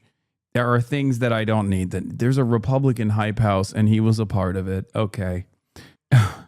Dude, that's awesome. What if, I know this kid from then. Yeah, what if the Constitution was eroded democratically because people got together and voted to erode the Constitution to disband the government? How do they do that? By Mexicans coming into the United States of America. Okay. Why the are they escaping Mexico if they want to turn America into Mexico? Like they came to America for better financial opportunities, but actually secretly the real goal overall always was to inevitably secede the nation into Mexico? Why are so many of these guys voting for Trump then? How did that happen? The cabal is sending them. And also, I wish we would secede into Mexico. I mean, think about it, dude. Claudia Sheinbaum, that's my president right there, straight up. What is the...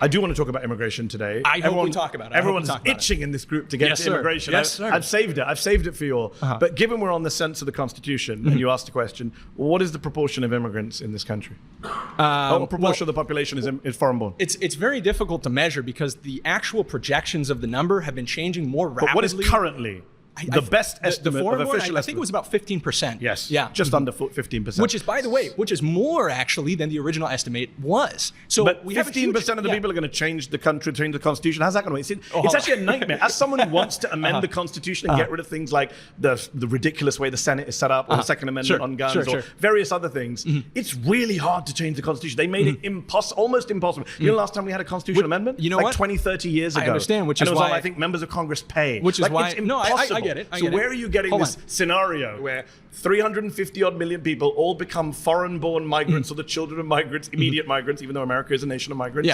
and then abandons the Constitution and gives the country back to Mexico? Outside of your imagination, where is that happening? Let's bring it back to the actual discussion. What you did is you entertained my hypothetical, but then instead of sticking to the point of the Constitution, you said, well, how would you bring about your hypothetical? And then when because you missed out the part where the Constitution is quite hard to change. Okay, there's a difference between hypotheticals and just like making up an insane story, like making up an insane hypothetical, because an analogy has to have some semblance, like there's some closeness to the truth or some likelihood.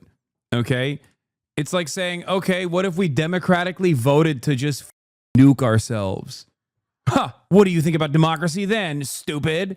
It's like, I don't think people would do that. Like, that doesn't make any sense. What do you mean? Notice how I did an analogy there, and I used how insane your argument was to show you by using an example, like a comparable example. That's precisely the reason why, you know, you have to make sure that the hypothetical that you're using is within the confines of permissibility. I'm just saying, it's so stupid. It's like, oh, you like democracy? What if we democratically voted to nuke ourselves? Okay, well, yeah, I guess then democracy is bad in that incredibly unlikely, impossible to happen scenario. Hold on. I understand that. I gave you. I also wanted to get a sense of where you are, and you're a great replacement guy. So that's fine. Okay. Yeah, and you're a real good journalist because you don't talk to people who identify as like a political ideology. I mean, that's a very liberal idea. I don't debate fascists. I'll talk to them, but I won't debate them. Frankly, that's upsetting. I think there's a big problem when, you know, we value freedom of speech so much, but any, you know, real journalist is not going to talk to somebody because they identify with the politically incorrect ideology. Just talk to politically incorrect ideology. No, man, it's just a death cult, and it's patently a waste of time. Why do these guys sound like this? They all sound the same. They're like, they have Reddit speech. Is this TikTok speech patterns? Is that what it is? Maybe I'm just like lost in the sauce, but they all, quite frankly, you don't want freedom of speech, it seems. It's a waste of time, and I'll explain why. Look at Israel, okay? That's what happens when you accelerate in a fascist state. When you get to a fascist nation state, you turn into Israel. Do you want America to turn into Israel? Because we're getting close. Some of these guys will say yes. And at which point it's like, it's self-defeating. It has been defeated over and over again. Historically, it's a suicidal ideology because the values that you hail as like ultimate are ridiculous. They're silly. They're made up. You've just made it up in your mind where you're like, I'm daddy's special boy and I must be preserved and protected and all of my enemies must be killed. That's not like a functioning political movement.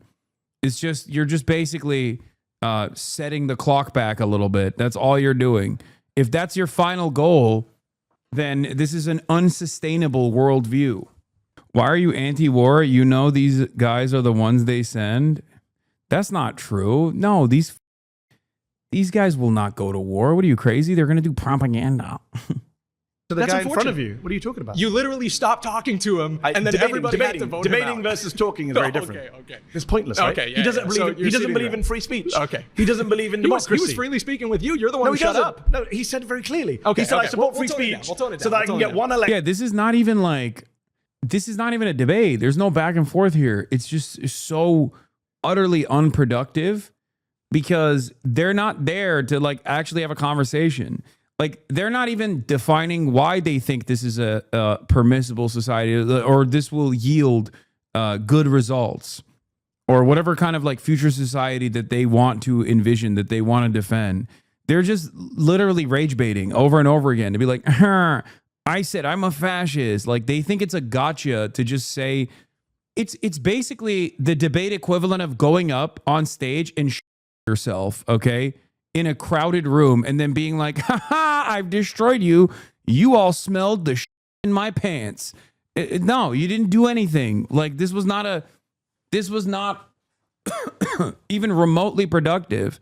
As a matter of fact, if people on the left did the exact same thing that these guys were doing and just basically said, no, it's because I'm a Maoist, and then that's it, like they just left it at that, every one of these losers would be clowning on them and being like, look at this idiot. They thought that they made a good point.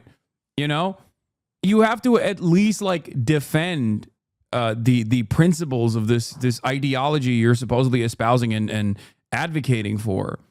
The only thing they're doing is stopping the magician's right to speak. I know. I need the magician to speak. And I suspect I'm going to eat those words soon when he does end up speaking. After one election, my guy comes in, and after my guy comes in, nobody gets to speak or vote again. We all listen to your Why conversation. would I debate that? We listen to your conversation. Let's Well, bring, I'm let's bring reminding it you back what to it was this said topic. because you just Let's bring it back to the misrepresented it. Constitution. Please do. First, Fourth, Fifth, 14th Amendments. Those are the Sounds ones good. I'm saying Trump is defying. Do you Sounds support good. that or do you deny them?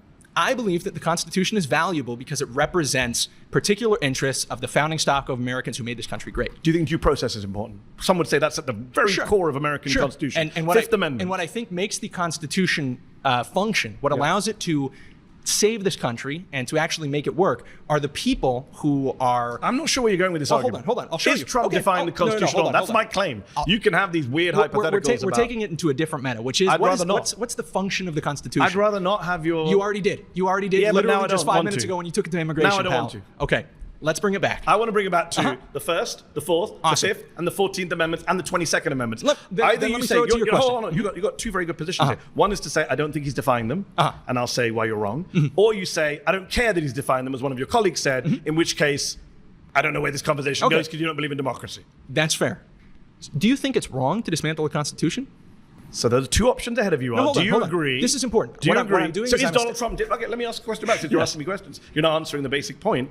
This is why you can't debate the far right on these topics. They aren't even trying to be on topic. I know. Like they're not even staying on the subject matter because they don't give a shit. And especially if you're a liberal, this is the limits.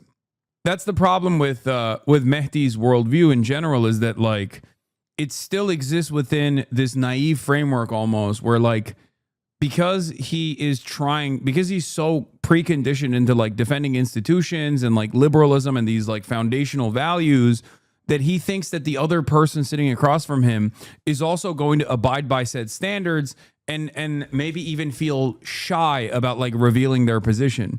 But it's clear that these guys are not shy about revealing their positions. So all this ends up turning into is just them constantly going, are you triggered because I'm a fascist? Are you triggered? And yeah, the secondary market consumption for this video is just shock and horror and people going, oh my God, these guys are insane. Is this what the modern conservative movement looks like? But every single time these guys are rage baiting, there's also a group of people that feel emboldened and galvanized by it, and their group and their message spreads, unfortunately. That's it. Apparently they misled him and said he would be debating normal MAGA people. Yeah, I think this is definitely a step beyond normal MAGA people. Like, I have yet to hear from a normal MAGA person. I will say this is the normal MAGA person online. This would be like Mehdi Hasan debates 20 of his Twitter reply guys, right? But this certainly is not normal MAGA people. MAGA influencers, sure. Do you think Donald Trump is dismantling the Constitution? Can we agree that Donald Trump is dismantling? Because I'll agree with you on that. I think he is dismantling the Constitution. I think he's illegally, unconstitutionally. I think he's interpreting it in ways that are more. Which judges do not agree with him on. Okay, which the Supreme Court has not agreed with him on. And the judges don't agree with the people who wrote the Constitution. How do you know that? Okay, let's take your example of the Second Amendment. Let's say that a bunch I of didn't judges... give the Second Amendment. No, I said hold on. Fourth. You don't want to talk about the ones I've given. You're Let me say them interrupting me. one You're more time. interrupting me. Because you're ignoring me. First, Fourth, Fifth, 14th, 22nd Amendments. Those are my amendments that I came with today. If you don't want to debate them, just say so. I'm trying to understand your Just say ideology. so.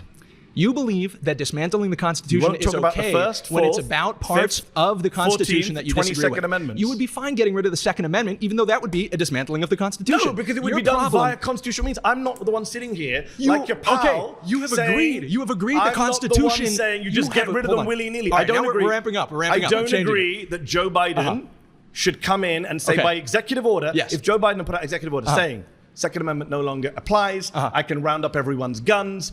I don't agree with that. Your result is exactly I don't the agree same. with them. No, but I don't agree with the method. No, amending the Constitution through the normal process is entirely different than just doing something unconstitutional. You are supposed to be able to amend it.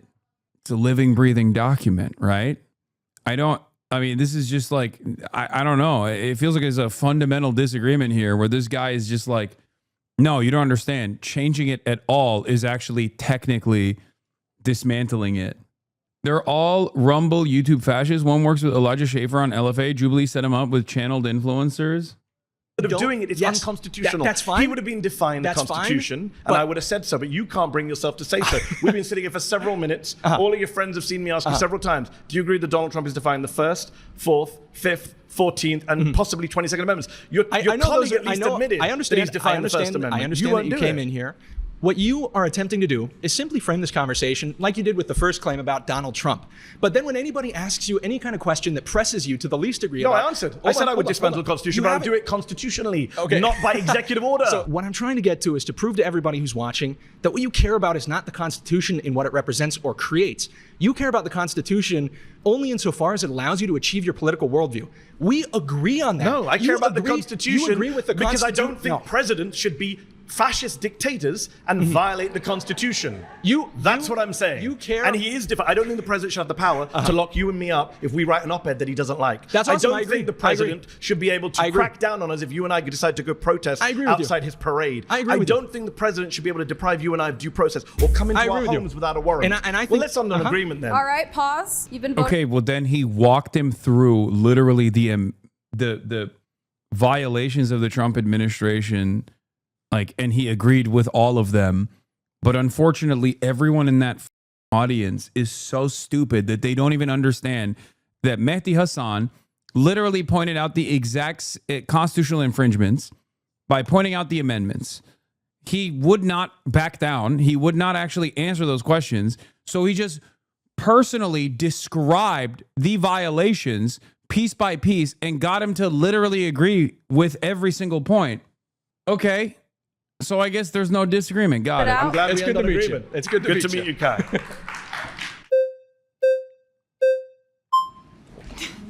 You don't agree with him because then you're saying everything antithetical to Mehdi's. So Trump is defying the First, Fourth, Fifth, and 14th, and maybe the 22nd soon.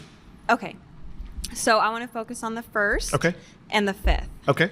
So you say that Trump is defying the First Amendment. Can you give me an example? For example, he banned the Associated Press from attending White House events. A Trump-appointed judge said that was against the First Amendment. He's been cracking down on media organizations he doesn't like over their speech. If they say stuff he doesn't like, he, for example... Okay, I'm bored of this. I want to start by asking this. Do you care more about helping Immigrants are overall good for America. Okay, let's see. Americans or immigrants in this claim? Immigrants are Americans. I'm an immigrant and an American. Well, immigrants are not Americans. Americans are the people that were born here. That's not true. Where'd you get? What's the basis of your claim for that? Are you talking about people that get naturalized in the process of becoming American? 14th Amendment. Have you read it? Okay, yes, I have. Citizenship clause. It says any persons born or naturalized in the United States are citizens of the United States. I'm aware of that. There's about 40 to 50 million naturalized Americans in this country. Yes, but you didn't seem aware of it because you said Americans versus immigrants. So, but are you understanding that the process of getting all these immigrants that come in here we've been also, the millions of immigrants, it's up to the millions, it's the last 20 years now, and it has dramatically affected Americans here in the country, which positively, I would argue. People like me and everyone around here, we cannot find homes or even get jobs within our own fields that we go to college for. It's because of immigrants, dude. What do you mean? You think they're not building the homes fast enough? Is that the problem? What are you talking about? What do you mean? This part is the dumbest part because it's An immigrant is not the reason why the housing market is the way it is, you moron. It's because of people using real estate as a speculative asset and refusing to build housing by need. Like, you think that if you were to deport 20 million immigrants, all of a sudden the landlords were going to be like, well, I guess we got to lower our prices. They would be like, oh, well, all the homes and all of my property value, all of a sudden, I guess I just got to lower it. I guess my little nest egg is no longer is no longer as important since we racistly wiped out 20 million people. Yeah, rents will never rise ever again.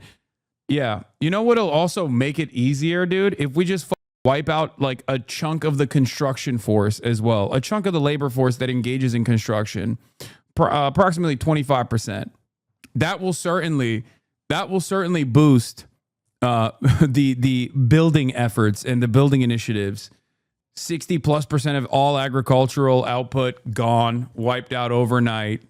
No more poultry, no more meat, no more farming, no more construction, nothing. Your grandparents, sorry, no one to take care of them. That we get into debt for. And because more blue-collar work, especially in construction, agriculture and so forth, and the hospitality industry, we cannot get jobs in those fields, so it requires us. Are you looking for a job in construction? I am not, no. I went to college. Okay. Many people here are in college. My bad. No, she wasn't.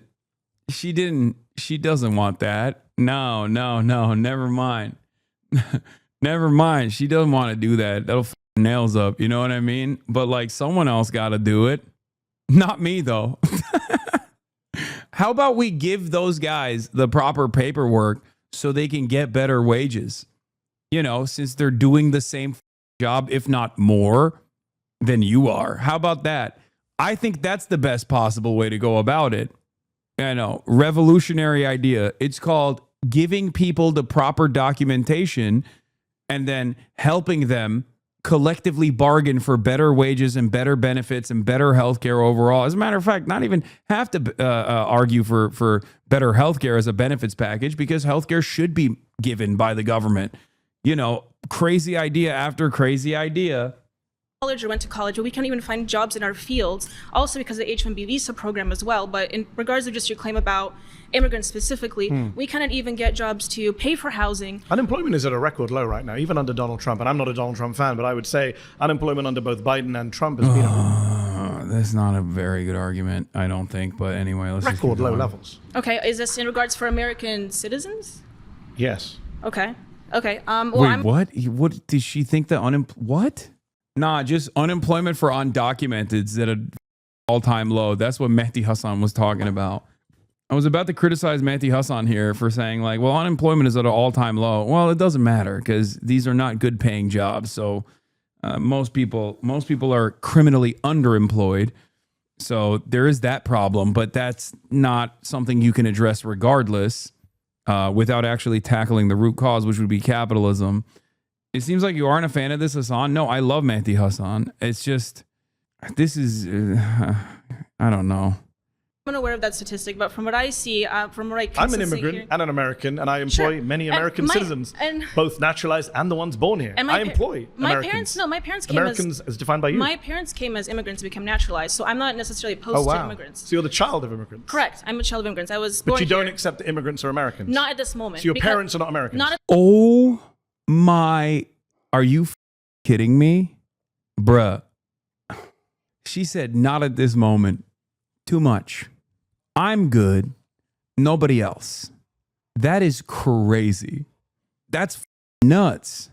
At this moment. So hold on, your parents are they're not Americans. citizens. They became naturalized. You just said you can't be citizens by being naturalized. No, I was born here, and I'm not opposed to naturalization. Right? I never said that I'm against naturalization. Are you against naturalization? No, I never said I was against you naturalization. You began.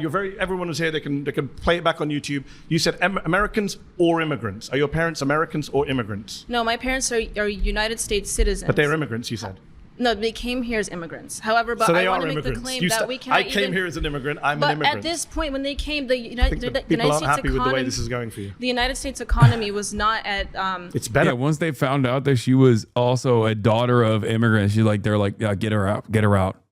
Get her out both of this country, literally and figuratively, and also get her out of this debate.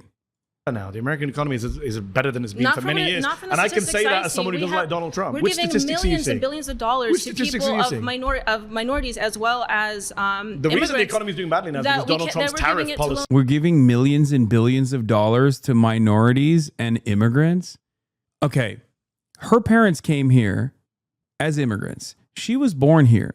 When Republicans talk about the strain that immigrants put on the American economy, they're lying. But the way that they lie is literally her.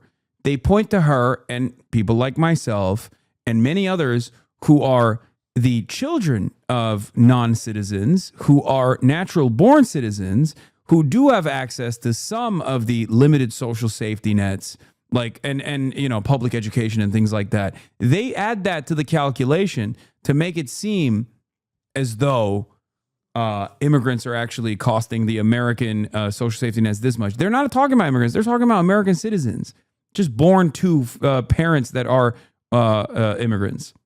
we can't Nothing even to get do with businesses. migrants. In fact, the They can't congressional even start businesses. Yeah, the thing that is I guess like kind of wrong, or the thing that like causes me some gripe with Mehdi is, and his argument is like, he's not addressing the anger that these people have. This is the problem. And their anger is directed in the wrong direction, but there is some underlying truth behind the reason why they talk about economic instability. This is a major issue with liberalism.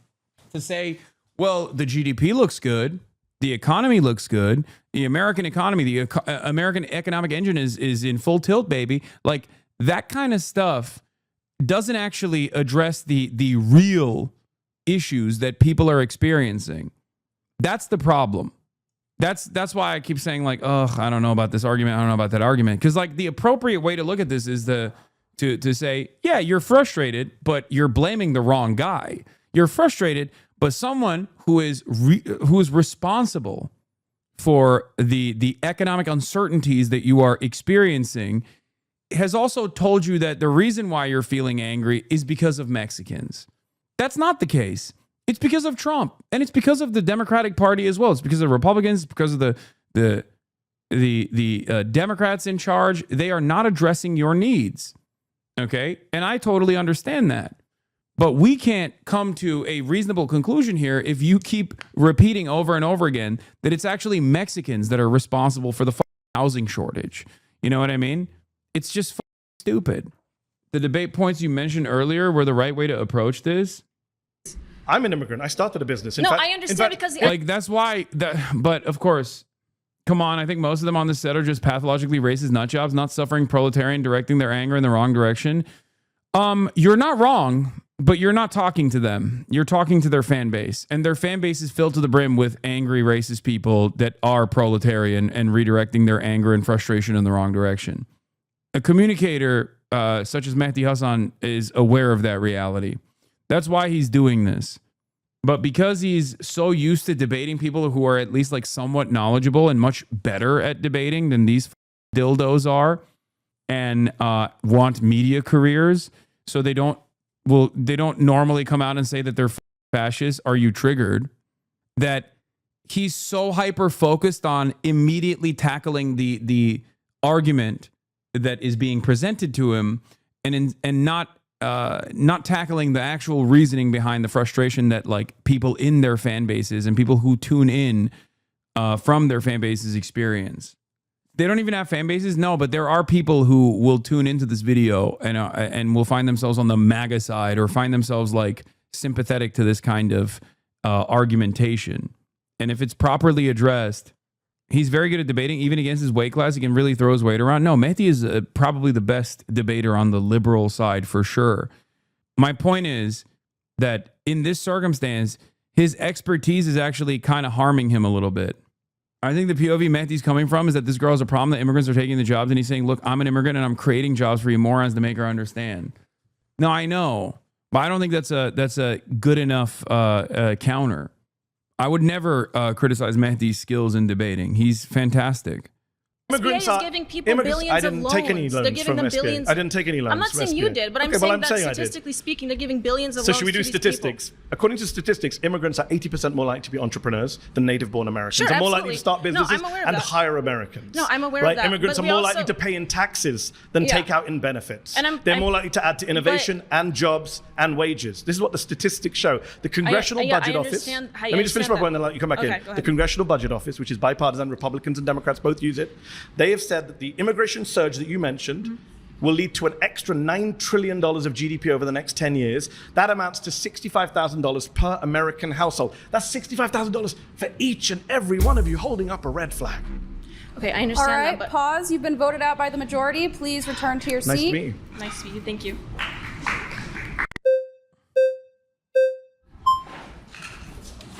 Hey, how's it going? I'm Mehdi. What's going on, man? Nice to meet you. All right, so first, before I start, I need to know what you mean by good. I can talk about the economy, I can talk about culture, I can talk Great. about all those things. I need All to of know them. what you mean. All of them. All of them. I'm saying immigrants are good for the economy. They're good for You think lower culture. wages are they're good for the for economy? society. Where's the lower wages? What do you mean, where's the lower wages? Where are the lower wages? Yeah, so you can What's look the at basis for saying there are lower wages? Sure, so you can look at like the STEM industry. It's been in like a complete and total recession. There's been tons of studies like from the Economic Policy Institute that shows that like companies like Tesla, companies from like Silicon Valley, they engaged in mass firing of workers, around 35,000, but then they hired around 12,000 H-1B visas. And it's kind of just standard economic thinking. If you It's not standard economic thinking. The vast okay. majority of economists and economic studies suggest that there is a negligible, if no impact on wages over time. That's not. See, this is what I mean. His argument isn't wrong. Immigrants are used as a second-class labor pool to actually depress wages for the entire labor pool. Okay? That's correct. That is not incorrect. That's actually a correct argument. The issue, on the other hand, however, is who is firing the American labor force and displacing them. Refocus your enmity towards those people. And also, on top of that, understand that if the guys that were coming in had wage parity, then it would not be a depressive force on the existing labor pool's wages. Just like unionization actually draws up wages for the rest of the sector, okay? People who are in unions in the same sector often have 10% higher salaries than those who are non-unionized. But as a direct consequence of unionization and improving the wages of the unionized workforce, you end up scaling up the pay grade for all workers in the same sector in the same vicinity, because now other companies have to compete against the unionized workforce. Undocumented labor pools have the exact opposite reaction. Undocumented labor actually ends up depressing wages because you have a constant underclass that you can replace to do these tasks.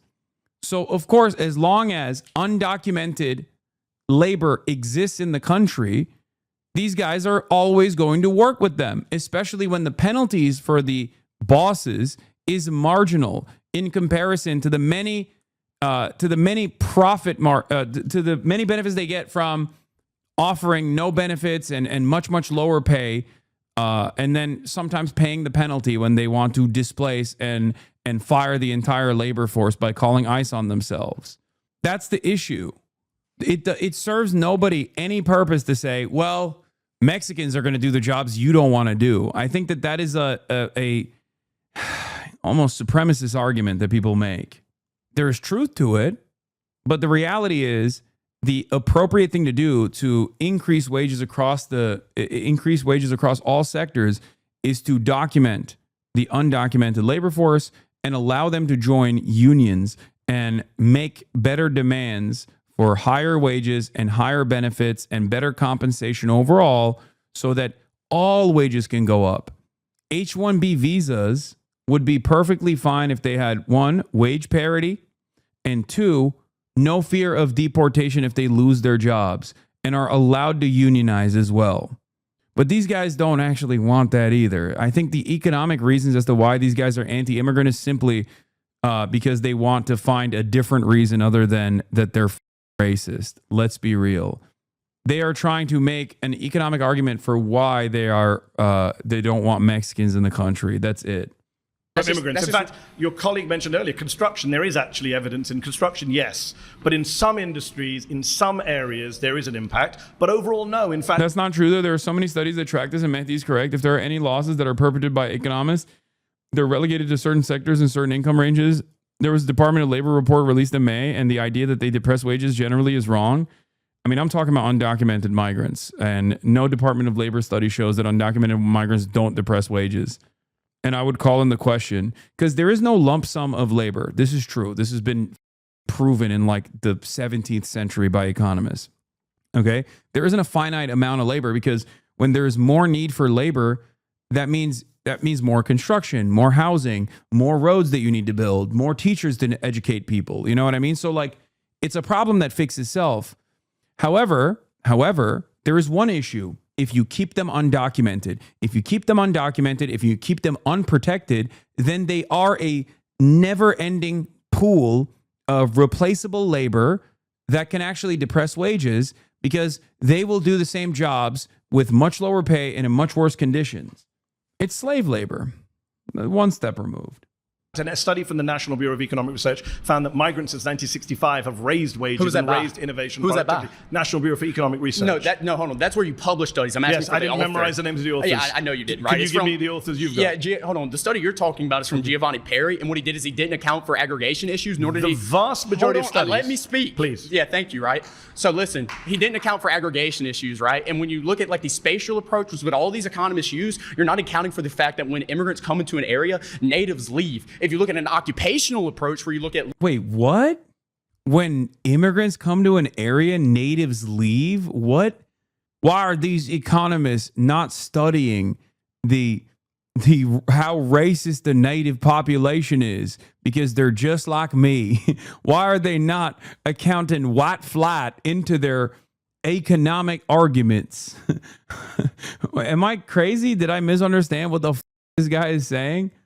Also, ironically enough, every single area in this country that is densely populated is literally it happens to be the most diverse areas in the country.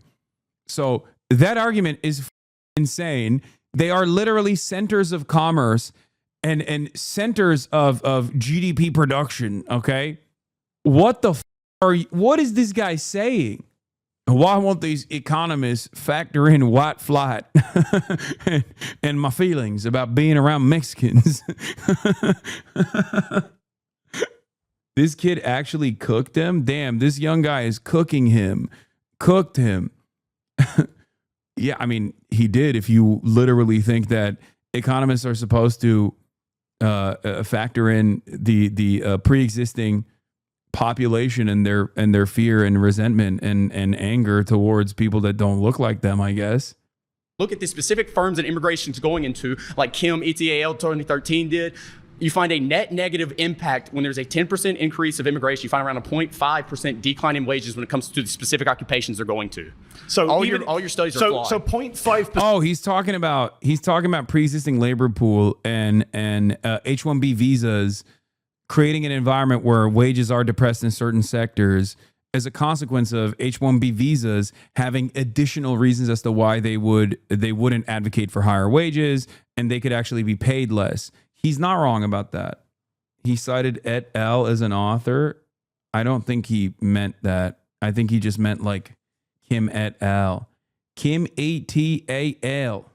What's the difference between migrants entering the workforce and women entering the workforce? I mean, you're not wrong, but these guys don't want women entering the workforce either. So that's a point for them, I think. Yeah, women came in the workforce, okay, and they took my job away. And also they were working for less money.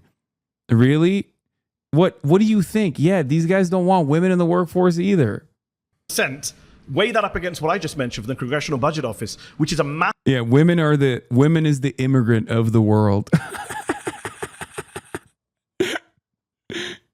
massive boost in GDP per head, which you're not counting for, massive increase in tax revenue, immigrants actually funding the deficits and debts by paying way more in taxes proportionately into the undocumented immigrants. And what's interesting about wages is, I'm in a room full of, I don't know what to call you anymore, conservatives, Republicans, fascists, I don't know. One of you has proudly said that. Call us correct. One of us proudly, correct. I'm in a room full of correct people, but do any of you actually care about wages? Because, for example, I actually do. For example, do you support raising the minimum wage? Absolutely, and you can't do that when you're bringing all these people coming into. Wait, why not? Wait. Hold up. Why not? Because a Mexican don't know what to do with $15 an hour. Like, wait, I'm sorry. Why wouldn't you be able to raise minimum wages if there are migrant workers, as a matter of fact? What? Because I don't want Mexicans to make $15 an hour. That's why. They're already making too much. I don't want it.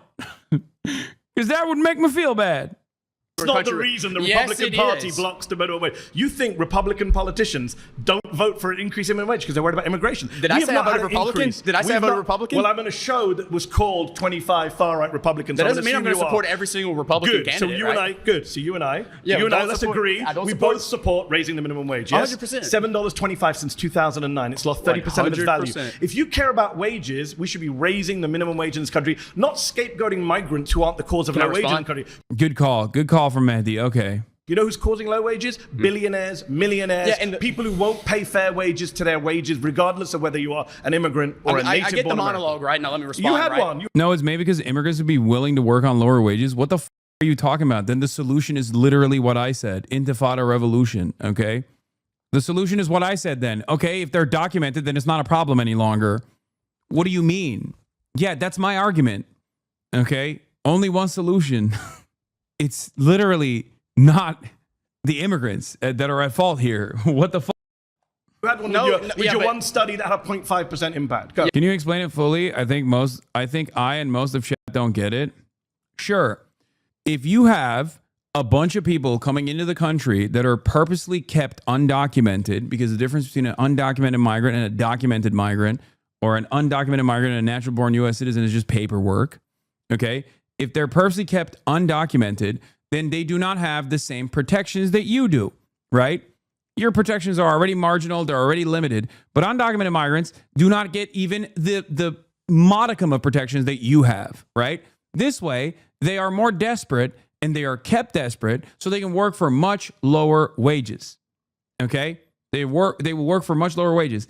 Companies know that they will work for much lower wages. Companies know that there is always going to be a pool of second-class citizens in this country that will work for much lower wages. So why the would they actually hire you when it's going to cost them a ton more money? You're going to expect benefits when these guys don't expect benefits and will work for literally tiny, tiny slivers of dollars. Okay? It's that simple. They will work for much lower pay than you and will do the grueling labor and won't actually complain. However, if they were actually documented, then all of a sudden they could complain. All of a sudden they could actually work for better wages. They could demand better wages and better benefits, as a matter of fact, if they were to collectively bargain in the form of developing unions. In that process, there would no longer be a secondary market that these companies could utilize. It's that simple. I explained it earlier. Unionization leads to increases in wages in the same sector in the same vicinity for even the non-unionized workplaces because they have to now compete with higher wages and better benefits from the unionized workplace. It's even better if you're directly unionized. Immediate 10% increase in your salary on average. So if unions are responsible for increasing wages across the board, then undocumented migrants are responsible for decreasing wages across the board because companies would rather rely on undocumented labor because they're cheaper and they cannot advocate for their workplace protections. It's that simple. The solution to that is not to deport the undocumented labor pool. The solution to that is to actually document them Yeah, and your study like sucked that you didn't even know who wrote it, right? So like, let's get back to the point, right? Because I don't need and to there know it one goes study. again. Yeah, The majority of studies say that wages are not impacted the by majority of migration your over studies time. are flawed. That's what I'm They're not telling my you. studies. Right. Neither of us are economists. It's the economist studies. Don't assume who I am. Are you an economist? I could be. But right? are you? I could be. Are you? I'm not going to tell you. Are you? I'm going to major in economics, right? Are you an economist? Oh, he's going to major in economics eventually. No, not right now. Okay, so when I said neither is economist, I was correct. Just don't assume. To use your favorite word. See here, dude, this is nothing of substance. You look at the red flags; they're coming up. Let me get to That's the point. great, but so you're when you not an talk about economist. when you talk about the CBO, one thing you're not accounting for here is that they're assuming an equilibrium, right? Do you know what that means? You shouldn't make these type of assumptions. You said earlier that unemployment. Do I was know like what it means? I thought we're not doing assumptions. Okay, hold on. You mentioned we were like at like 4.2% unemployment. Yeah, that's counting people who have part-time jobs. That's counting poverty That's how it's always wages. been counted. Yeah, and I'm against poverty wages. you Can we won't let agree me again? Yes. If you go to like the Lookwood Institute, they calculated a way where it's like functional unemployment. Okay. If you account for things like just people who make around $25,000 a year, people who have fallen out of the labor market, people who only work part time, if you count all of those people together and then add on the unemployment, that's around 25% of the population. So when you go, we don't have jobs. Wait, he's not wrong. This part is correct. No, he's not wrong. 25% of the overall like eligible labor force is unironically underemployed. Yes. There is a major issue with the gig economy in this country, and it's been completely eviscerated due to all of these dumb Republicans gutting what remained of like labor protections for the past couple of decades. The solution to that, of course, isn't to just like randomly decide to deport immigrants. It's so stupid. These guys are so dumb. How can you literally see the problem, correctly identify it, and then turn around and you're like, and that's why we got to deport immigrants? What the I don't understand it. I don't get it. Please, someone make sense of this. You build this argument and it makes perfect sense. And then your solution is to take a random sidestep and like punch someone else. How the does that work? We don't have people to do this, and that, and the other. No, yes, we do. Okay, we don't have a labor shortage. We have a good. I feel like Bongino or Halo. That's amazing. Thank you. What an incredible name. The Piker Broadcasting Service is sponsored by you. I feel like Bongino or Halo and many others. Please subscribe to continue showing your support to the Piker Broadcasting Service, which is an ad-free service for all. You will never see ads on the Piker Broadcasting Service. Good job shortage, and when you keep bringing these people in, and they're taking those jobs. The good job shortage is the fault of big firms, employers. I'm an employer. I can say that. Who hires the immigrants? Who hires the immigrants? Yeah. Employers. Exactly. So when you bring up these big firms, okay, so that's the let me way ask they you. keep Let me wages ask you down. a question. You understand that, right? So let me ask you a question. If you got rid of all immigrants coming in tomorrow, moratorium, you think that Republicans and employers of big firms would suddenly raise all the wages? That's what you. Great question. This is a great question from Mehdi. It's true. Do you think? Do you think that these guys would magically? It's the same principle behind like the Pareto principle. These guys will be like, immigrants are coming in and they're my girlfriend. Okay, I can't have a girlfriend because the market, the dating market is polluted. There's too many people with their salsa hips. It's like, okay, let's say we now magically wave a wand and it's a white only nation. Do you think you're going to get pussy? No, you're not going to get pussy, dumbass. It's going to be the top 20% of Aryan chads that 80% of the Aryan ladies. Okay, that's it. You haven't actually fixed the problem for yourself. Okay, all you did is eradicate the salsa hips. That's all you did. That's it. That's it. It's so stupid. You're still maidenless. Okay, it's dumb. It's dumb as fuck. Just like if you were to eradicate the millions of migrants, documented and undocumented, from the labor pool, you're not going to get better wages as a consequence of that. You're just going to cripple the economy. You're going to destroy the economy. That's all you're going to do. I don't get it. What was the correct problem he identified? That there is criminal underemployment in this country. 25% of the labor force is underemployed. He's right about that. That is a real issue. Okay? If left unaddressed, we're going to have more and more economic instability. That's it. That part is correct. But immigrants are not responsible for that. That's stupid. stupid. So what I said, you That's notice what how you it was believe. a complete pivot of your ankles. That's what all you right? believe. You pivoted the hell That's what away you from believe. the conversation. Is that what you? I'm Are on the your subject. ankles okay? Do you believe that wages? I'm just wondering how naive you are. You believe that the 1% will raise wages and the federal wage They will if be we forced stop to. immigration? They will be forced to. great When you being increase naive. labor's relationship to capital, okay, and you give labor more bargaining power because you're But tightening this the is a very supply of simplistic labor. understanding of economics because you're Okay, not, explain I'm wrong. He's not wrong. I can't believe this is using labor bargaining power. Oh my God. How can you say that and then turn around and be like, it's the immigrants that are at fault? They're also laborers, you moron. What are you talking about? They're also a part of the labor pool, you jackass. Do you think when someone is a Mexican, all of a sudden they're not like a laborer? Well, how does this work? This is why I'm annoyed with this idiotic argumentation. He only read half the book? No, he didn't read any of the book, okay? He thinks immigrants are scabs. I guess. Tell you how you're wrong. Because you're ignoring the fact that when immigrants come into an area, they spend money. They create jobs through their About presence. 1/5 of their monthly They spend- income leaves the they country. That's a good thing also because you don't like US aid, foreign aid. So this is the point. They create Don't jobs. I assume came that. into this country. So far, every one of my assumptions. Like, if you think there's two tiers of labor, okay? You got laborer and then you got Mexican, then make the Mexicans laborer, okay? Put them in the labor class by doing what? Documenting them. There you go. Boom. Magically solve the problem, okay?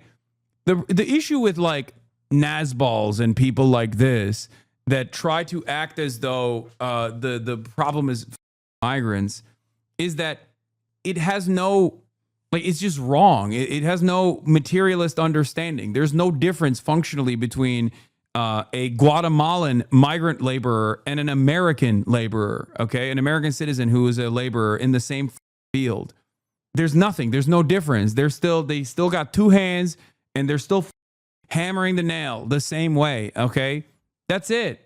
They're both working. They're both doing labor. They're both having their surplus labor values stolen by their bosses.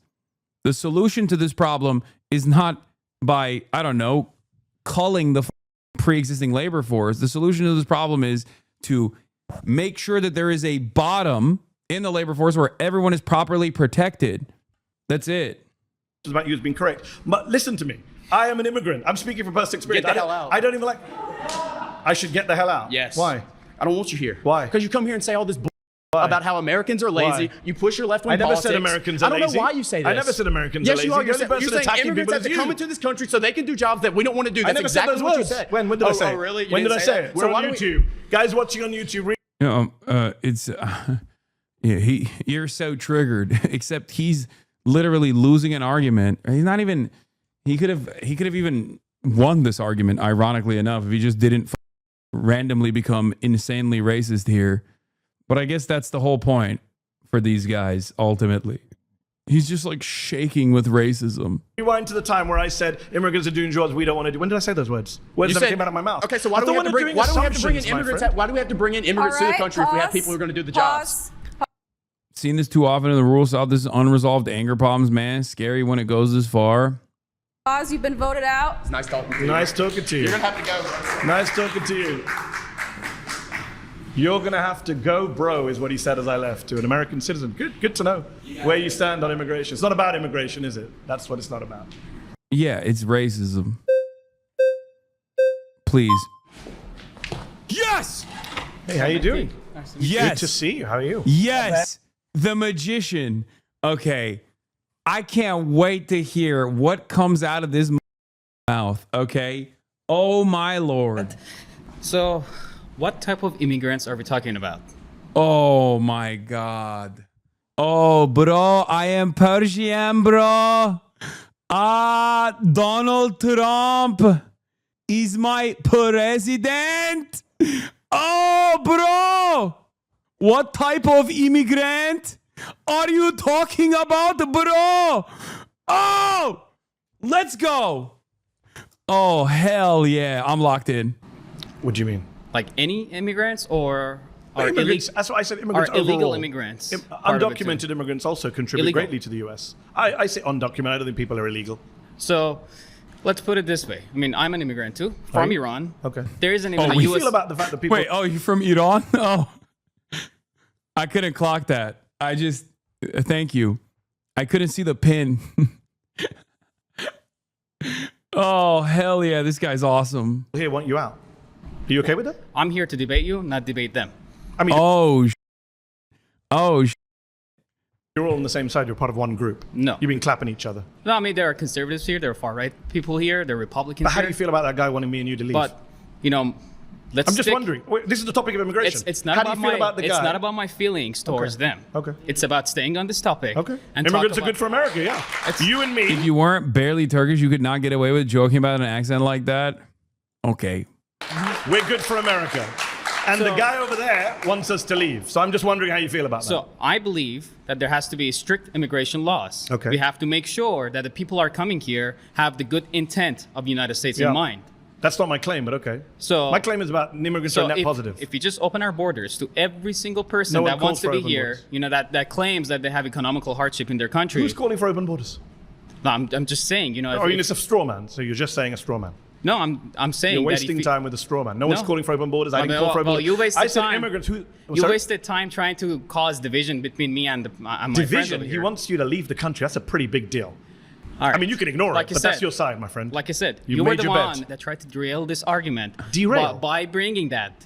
It's Even literally though we're core to my trying argument. I'm saying immigrants are good to America. People on And- your and side I are asked saying you, what we type should of- leave. This dude has 100% tied a damsel to some train tracks at some point in his life. He's dastardly. There's no other word to use here other than dastardly. Okay? Oh my God, I love him. Oh, he's so amazing. Not me. And, me and I you. asked you, what type of immigrants are we talking about? Are we Immigrants talking about overall. Overall. So I mean, so we're not going to. so you want believe- to want me to get into like particular communities? I'm not so, playing that So game. you believe that people that come here without Overall, any help respect, the society. without any respect to our laws and our border, you know, What are you saying, man? What are you saying? People who are coming here with no respect for our laws, like, dude, people are coming here to survive, okay? There's no like secondary motive. There's no other alternative reason. It's just, that's it. That's what they're coming here for. They're not like, oh, I can't wait to be in America so I can avoid their laws. are going to be good for this. Also, you can't be Persian and be talking like this about immigrants, dude. What the do you mean? Like, you're literally at most second generation. Your parents were afforded amnesty. Shut the up. What do you mean? Half of the guys in that room don't even want you there. What are you talking about? This country. No, of course not. So you can't say that all immigrants overall. I never said all immigrants. Well, I said you immigrants overall. Immigrants overall doesn't mean all immigrants. Sorry to break that to you. All right. So we have to make sure that the people who are coming here have the good intent of this country in mind. Agreed? Yes. All right, Irrelevant good. to my claim, But but when you agreed. have undocumented immigration going Yes. on, Yeah. you can't vet that. You can't make sure about that. Let me real quick, talk about, my background. There is no the American embassy in Iran. So in order to come here, you have to stay in line for 4 years, and you have to go through some serious vetting procedure to get here. But I made it. And that process has to be in place because, you don't want terrorists But I'm to hold on. fill this I country. made it too. I'm an American citizen. I went through lots of vetting. I took my test. And that's But how the guy it over should there be. wants us to leave. But he wants us to leave. When people so people don't really care about vetting, do they? But it's not really about vetting, is it, my but friend? people should not have You're the in denial. right. People should not have the right to ignor our borders and our laws. What about those to of us who come don't here. ignore the borders? Should we get to stay? Of course. But he says we shouldn't. Well, I'm not debating him. You kind of are because you're all together on this. No, I'm debating you. Okay.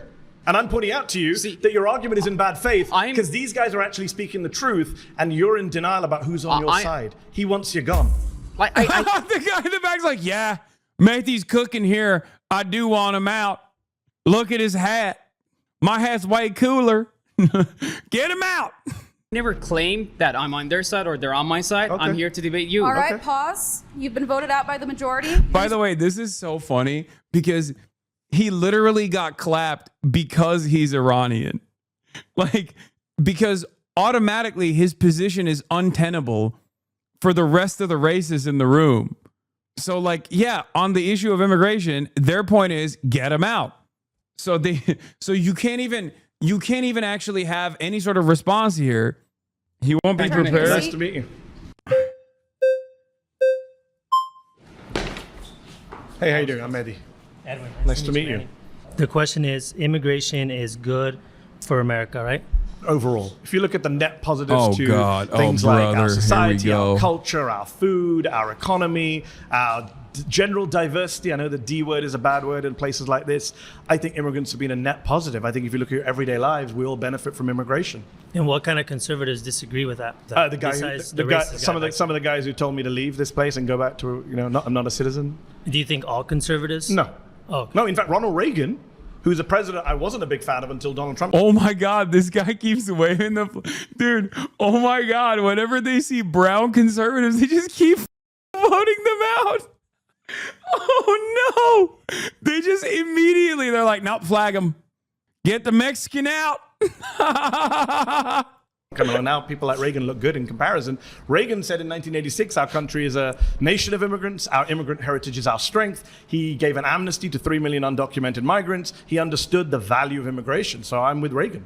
Yeah, Although I'm this with guy's Reagan. putting his thumb down there. So I'm with Reagan's not Reagan, popular in right-wing crowds these days. Yeah. Well, he's popular with me. Good to hear. I'm a deferred action of childhood arrivals. I'm actually.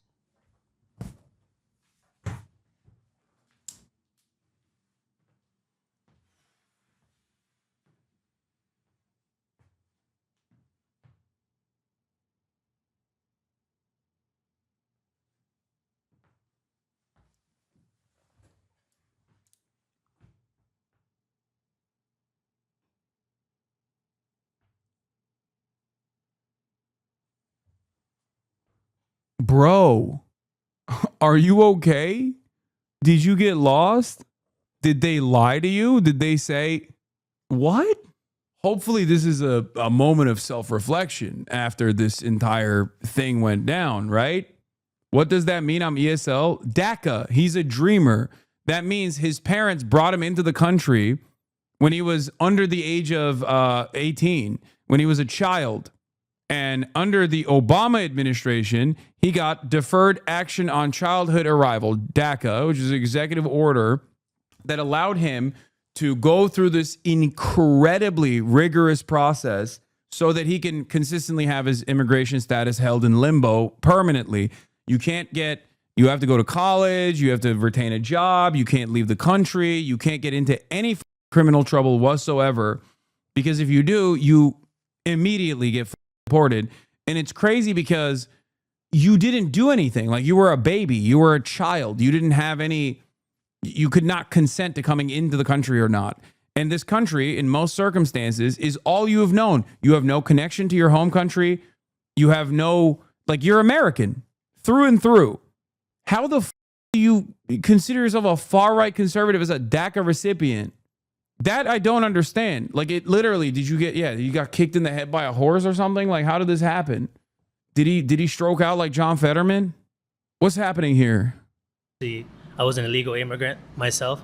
I came here when I was 10. I'm what you would call a legal alien now. I didn't have any say on my parents' choices. Yes. Do I think that they were well-meaning by wanting to bring me over for a better future? Absolutely. I believe that. Yeah. Did they break the law? Yes. Do I agree with people breaking the law? Not necessarily. Okay, self-deport? What? Bro, what is he doing? What? What is he saying? Do I think that there's ever a situation where you can break the law for the better or the Bro greater just debated himself only to lose on the premise. What the good?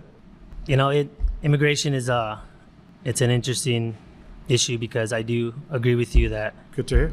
Everyone is an immigrant in the sense. Can you tell me a little bit more about your journey? I've been here 10 years. I'm a proud American citizen. I'm a dual national. I'm British. I'm American. And I am an immigrant who's contributing to this country. So, yes, I'm very much proud of America's immigrant heritage. I'm part of it. And despite what one of the other people said on this show earlier, everyone here, unless you're Native American, All right, is a descendant of pause. immigrants. Sorry, you've been voted out. Yours. Please return to your seat. Thank you, man. Nice to meet you. What? How's it going? Hey, how's it going? Actually a fan. I see you a lot on Piers Morgan. Okay, thank you for watching. Yeah. So my argument is that Americans are what is a nation? A nation is a geographical location full of people who have some things in common. Did they get did that guy sneak in? What happened? Why was that guy? What did the previous guy say? He just came up and was like, I think sometimes breaking the law, especially when it comes to immigration, is good because I'm like literally a recipient of my parents illegally bringing me here. And I don't think it's a crime. Did he have an epiphany in real time? Like, what happened? He's an MMA guy, 1000%. Call Felix, he will explain. It's CTE brain. Didn't we see this Amish before? Jedediah. I feel like we saw Jedediah before in a previous video. So I think some of the things typically in history are going to be like race, religion, ethnicity, language. These are some of the things that we have to have in common in order to actually have a functioning civilization, especially in self-government. I'm not necessarily a giant fan of self-government. I'm a Catholic nationalist. I'm not a fascist. You have to have at least some things in common in order to actually have a civilization. And the immigrants, especially illegal immigrants that come into this country. Jeff Dippard. No, stop. Why'd you have to do Jeff like that? Stop it. This is the bad universe Jeff. This is the Jeff that doesn't do dips, okay?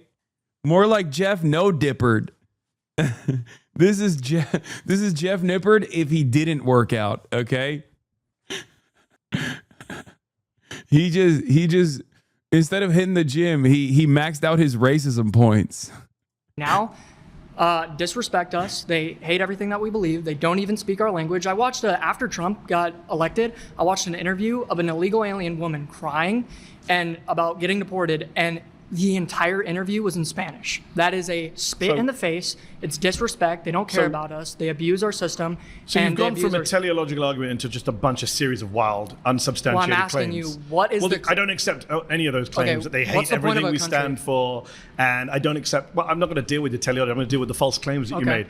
There's no bait. What's your There's never been. You know what's really crazy about this? There's never been a point in American history where we haven't had an influx of migrants coming in from a country that didn't primarily speak English. That has just never happened.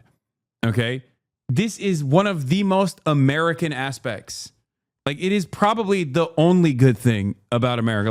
Immediately, there has never been in the history of the United States, okay, from even before 1776 and certainly after, has there ever been just only English speakers coming into the country. Okay? There have always been other nationalities. There's always been other languages. Okay? This is England. You think America was entirely comprised of the English? Is that what you think was going on? Because even then, there were the French, there were the Dutch, there were the Germans. You understand that, right? And those didn't speak English. What the do you think? This great-grandparents at a certain point, okay, I assume, given his Mormon or given his Amish background, even though he said he's a Catholic nationalist or whatever the fuck, you can't fool me, Jedediah. I know you speak Dutch Amish, okay? At a certain point, your ancestors were living in goddamn mud huts speaking German, okay? That's what they were doing. Don't come to me with this It's ridiculous. It's ridiculous. The idea that there's they're speaking Spanish is disrespectful. What do you mean? No, you're disrespectful. What you're saying is antithetical to the development of the American country, okay? The nation state of America. You just are doing the other side of the story, which is classic. Whenever new waves of migrants are coming into the fucking country, you got who are complaining about how they don't speak American. That's it. That's always existed as well as migration being a persistent force. The other side of the story is that there have always been people who go, nah, you're different. I don't like you. You don't speak my language. You're untrustworthy. Here he goes again, forgetting that famous English speakers like Ponce de Leon, Christopher Columbus, and Leif Erikson. Basis for saying that all immigrants or all undocumented immigrants hate everything we stand for. It's funny that you said you're a Catholic nationalist. How did most Catholics get to America? Irish Catholics, Italian Catholics. Immigration. Mm-hmm. Much of the people coming across the southern border are Catholics. Yeah, I know. So it's really funny that you say you're a Catholic nationalist, but Catholics came to America via immigration. Yeah, so immigration is good for America. Yeah, but there's the new kind of Catholics I don't like, you know, the Spanish speaking kind, except for the original Spanish speaking kind of Catholics. You and I can agree. Otherwise, people of your faith wouldn't be here. No. Well, we were here on this side of the world, in this continent, from conquest. We came over here, and but the big surges of numbers, as you well know, because you're a smart guy, Italian, Irish immigration waves, Catholic immigration waves. Okay, yeah, and I'm not even claiming. Against those? I'm not even Were claiming. you against those if you were alive I'm then? not even claiming that 'Cause immigration a lot of people is were bad. against those. I'm not claiming immigration is bad in all cases at all times. What is your claim? My claim is that immigration, especially now, and especially for foreign people that have nothing in common with us. What the did a Catholic have in common with the OG white Anglo-Saxon Protestants? What are you saying? Half of them are escaping the Catholics, dog. What are you saying? What is this world right now? What are you talking about? And the dudes you were talking about literally spoke Spanish. Why do you think they speak Spanish?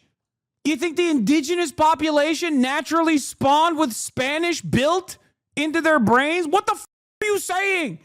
He's like, oh, well, you know, them Spaniards coming down the southern border. We got to put a stop to that. Why are they speaking Spanish? What? None of this makes sense. None of this makes sense. The Aztecs in Spain simultaneously invented Spanish. It's much easier to be racist, like they are having a tough time trying to dance around it, where they don't make sense. Yeah, it's kind of funny because like the first party that came in and were like, I'm a racist piece of shit, and I think I would rather live in filth and make sure that there is not a single person that doesn't look like me and isn't just as inbred as me living on U.S. soil, right? Like that guy has a much easier time making a convincing case because he's just more honest. This guy's like, well, I'm not a fascist. I'm just a Catholic nationalist who seemingly hates the Catholics that are coming from the southern border who speak Spanish, even though my ancestors also spoke Spanish as Catholics. And also some immigration is good, but others is not. And I will not tell you what is bad about the immigration because I'm too afraid of saying I'm scared of brown people. Like, that's it. It's funny that you say it's especially a negative now. thing. I've forgotten your name. My apologies. Brian. Yeah, how many in every era there has been a Brian who says, I'm not against immigration, just immigration now. Okay. This is what people said about Italians, it's what people said about Irish folks, said about Russians, Poles, and now we're saying about people coming across the southern border. Because you're not being a little disingenuous saying I'm only against immigrants now. This is a trope. How's that disingenuous? This is because it's a trope that's been used by nativists throughout American history. And every wave of immigrants has come in and faced the same hate and animus and bigotry and lazy trope. And every wave of immigration is ultimately assimilated, integrated, benefited the country. In fact, assimilation right now, according to Jacob Victor from the University of Washington, assimilation rates based on language and citizenship and naturalization are higher now than 100 years ago. Okay, let me make a statement first. I think that you in your cooked. Also, second gen, it's over. Okay? Second gen is almost complete assimilation. By third gen, it's over. Every third generation immigrant actually falls into the same idiotic fail son pattern that we all as American citizens have fallen into. Okay?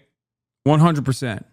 Even the moral minority or whatever, the representatives hailed as like the best minority group, East Asians specifically.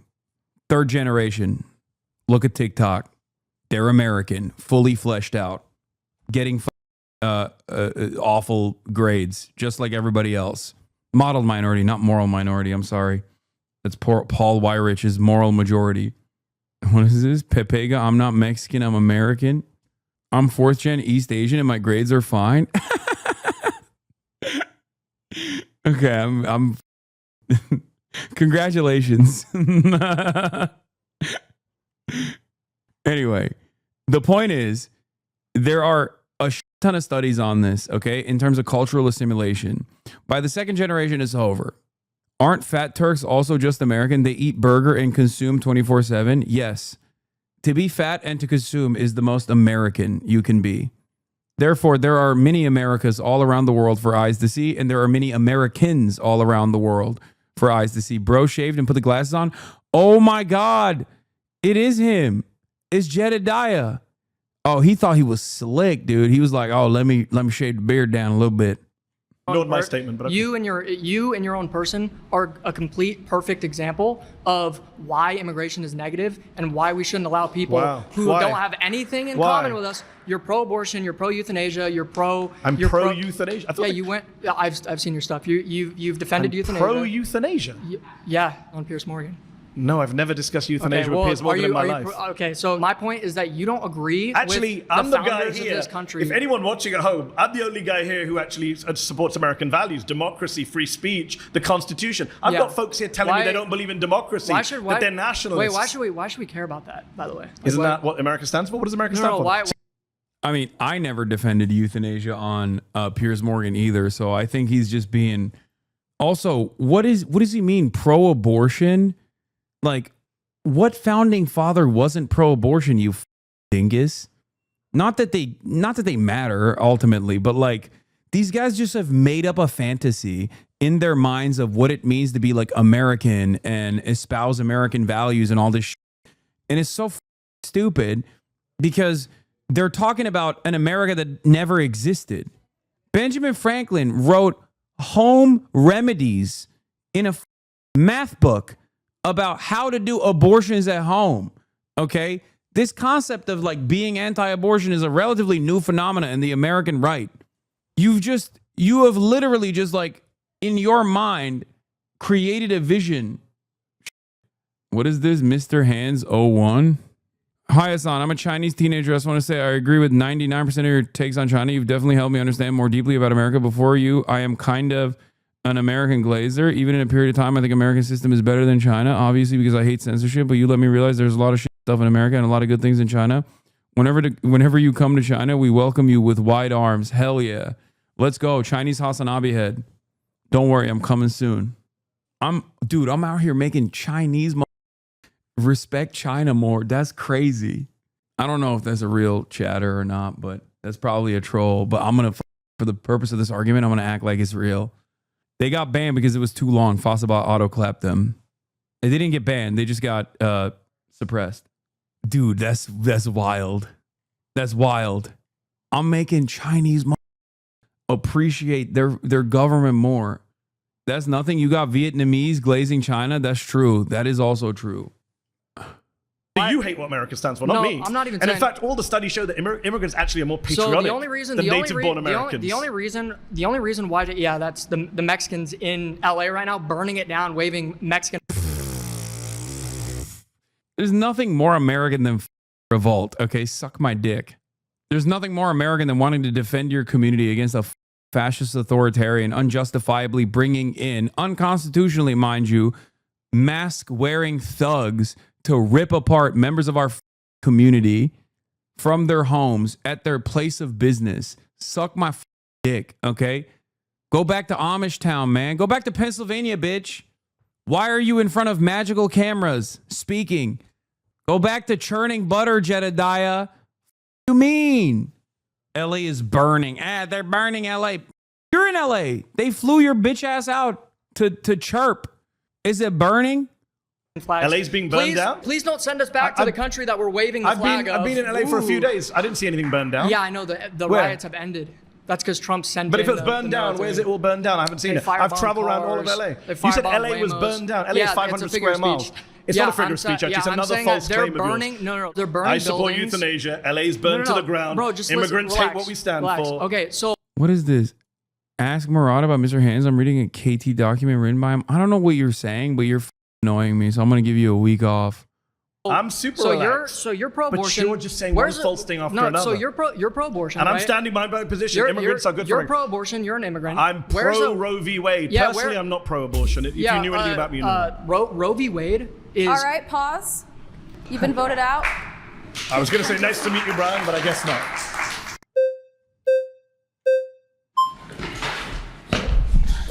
You made it. Great to see you. My name is Cyrus. Nice to meet you, Cyrus. I am also son of 2 immigrants, came in legally. I'm also Persian descent. Fantastic. Born in LA. Fantastic. Yes. Terangelis. Yes. Terangelis. Well, I am mainly upset not at the immigrants, legal or not. I'm mainly upset at Wall Street. I'm mainly upset at the elites, the special interests. I'm with you. They are the main reason why we've been having this issue since 1965.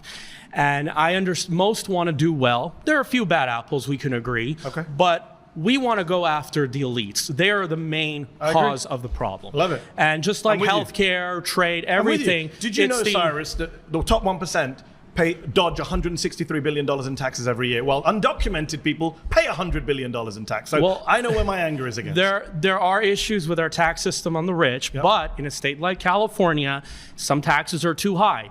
I used to live here, It's a now I different live debate. in Las Vegas. Different debate. Okay. I'm saying immigration is good for it depends America. on the People taxes. like you and me overall are good for America is what I'm Okay, saying. but it depends on how it's done. Yes. It depends on how it's And done. how it's been done to so the US is I'm not blaming the housing crisis on immigrants, No, and you'd be not wrong on too. wages, And you'd be but wrong too. in a state like California that doesn't build enough homes Yep. and they're bringing immigrants in, you have to increase supply of housing. agree. Okay. I agree. But this is where our anger is at the political class. I agree. The Democrat Party used to have a different stance on immigration 15 years ago. Bernie Sanders, Hillary Clinton. I'm not a fan of that. I'm not here to defend different Democrats. What I will say Okay, is well, that, that's our anger, What I will Alex. say is that everyone here actually does think immigration is good for America. Everyone here uses an iPhone designed by an immigrant, is on Gmail Fair designed point. by an immigrant, is is on a YouTube show. But you this guys is- all came to a YouTube show founded by an immigrant. You wouldn't Fair be point, here but that's if it a wasn't for tiny an immigrant. minority, So though. you all love immigrants, whether you Mhm. like it or not. Okay, but it is a taboo subject. Should we be concerned about the demographics? So, no. Anglo-Saxon, European American, 0% of America, it doesn't matter. Are they 0% of America? Well, let's say if it becomes 0%, it should not worry. They're not going to. Why are you bringing weird hypotheticals? But there has to. But I mean, they're still part of our country. There's culture. There's. Yeah. What do you?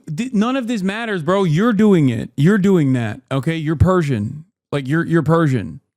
Okay. What are you defending here? Who gives a? Why does anybody care about this? Like, oh, my Anglo-American heritage is going away. What the do you mean? You're American. Okay. That's your heritage. You're American. That is what makes you different than everybody else. What the is Anglo-American heritage, dude? Like a lot of these guys end up without realizing. I mean, it's even funnier because he's Persian, but like they just make an argument against miscegenation because that's the only way you can prevent that from happening. You understand that, right? The only way you can prevent like whiteness going away is by literally making it illegal to race mix. Because whiteness as a concept that is created is created around racial purity, okay? Proximity to blackness and I guess whoever else you consider to be like lesser than white. I mean, even Britain, like, I mean, it America's gone through concerns many me. demographic But it waves, concerns me when Britain is changing Britain and is- it's, you know, it's like Britain's they're been losing their changing for culture. years. But it's Who said losing they're their losing culture. Who Are said they? so? Are they going to try to? I'm what from are the they UK. gonna- I'm telling you, no one's losing their culture. in the UK. London is going to be very little British in Who one says day. What's the plan? That's what we want to know. What's the You plan? just made that up. Have you been But to London? how do we know? Cyrus, have you been to London? No. So then maybe you shouldn't comment on places you don't know anything about. But what's the plan? I grew up in London. What's London's the a very general British plan? city. I was in London a few weeks ago. Okay. It's a very British I city. hope not. I understand that there are people in this audience that don't like me or you in this Yeah, country, they want and us I to leave. respect that. There's some. Why are white boys so open about their racism? Like, why are there dudes in the audience that are like, hell yeah, I don't want any of you here. Yo, they should not feel this safe, I think, under any circumstance. What's going on? Wokes, we got to pick up the slack here, Wokes. What are we doing here? What the is this shit? Like, woke is back. I think we need to remind people that woke is back. This is crazy. That don't even want me to date a blonde woman. They want to keep to their own, or ginger or whatever. I respect that, but there has to be a deal made. There's Idaho, there's Montana. They can go live in a homogeneous society. I don't believe in force, okay? And I believe that there has to be a deal made. And I think there. Dude, what is this guy saying? Bro, you're brown. You're browner than me. What is this guy saying? Hello? Hello? There are dudes back there who unironically are like, no, get the fuck out, actually. Like, what is this argument that is like, well, there's too much. There's too much migration. Like, after me, we're done. Is that what it is? Like, he's like, it's done. We have too many Persians in the country. Is that what he's saying? God, I am fascinated with like how diverse the racist movement has gotten. You know that meme where it's like, racists don't give a what you are as long as you're racist as I feel like that's happening more and more every day. Except they do give a if you're, black or brown and racist. They just are just kind of saying like, good, keep saying the things I want you to say for now. There's upsides and downsides to diversity. There's a deal made. People have elections. They vote for elections. And right now, there's Donald Trump in the White House. Not someone I support, but people voted for him. Well, why did he get in mainly? Because we had 2016. Not sure we have time 2016, Bernie Sanders. Okay. Part of the reason he got in is that people in this room want people like me and you to leave, and they voted for him to try and make that happen. I'm not surprised. One of the Charlottesville marchers doesn't like me, and I've met those people, and I respect their views. You really shouldn't. Well, they're wants. Huh? Bro, he thinks your existence on U.S. soil is polluting the gene pool. Why do you respect that? I think you should just respect yourself a little bit. Like, what? I respect the Nazi's Nazi attitude, even though he doesn't respect me. I respect that he wants me dead. What is happening here? How can someone be this cucked? A feral animal has better self-preservation skills than this dumbass here, okay? Respect racists and fascists is my advice to you. Well, they have their preferences. That's just, we can't change that. Actually, we can. That's why I tried to come here today, but anyways. All right, that's time. Please return to your seat. Thank you. Nice to meet you, Great Cyrus. pleasure. Good. This was the best. My final claim is that Donald Trump's plan for Gaza is ethnic cleansing. Okay, I'm not doing that.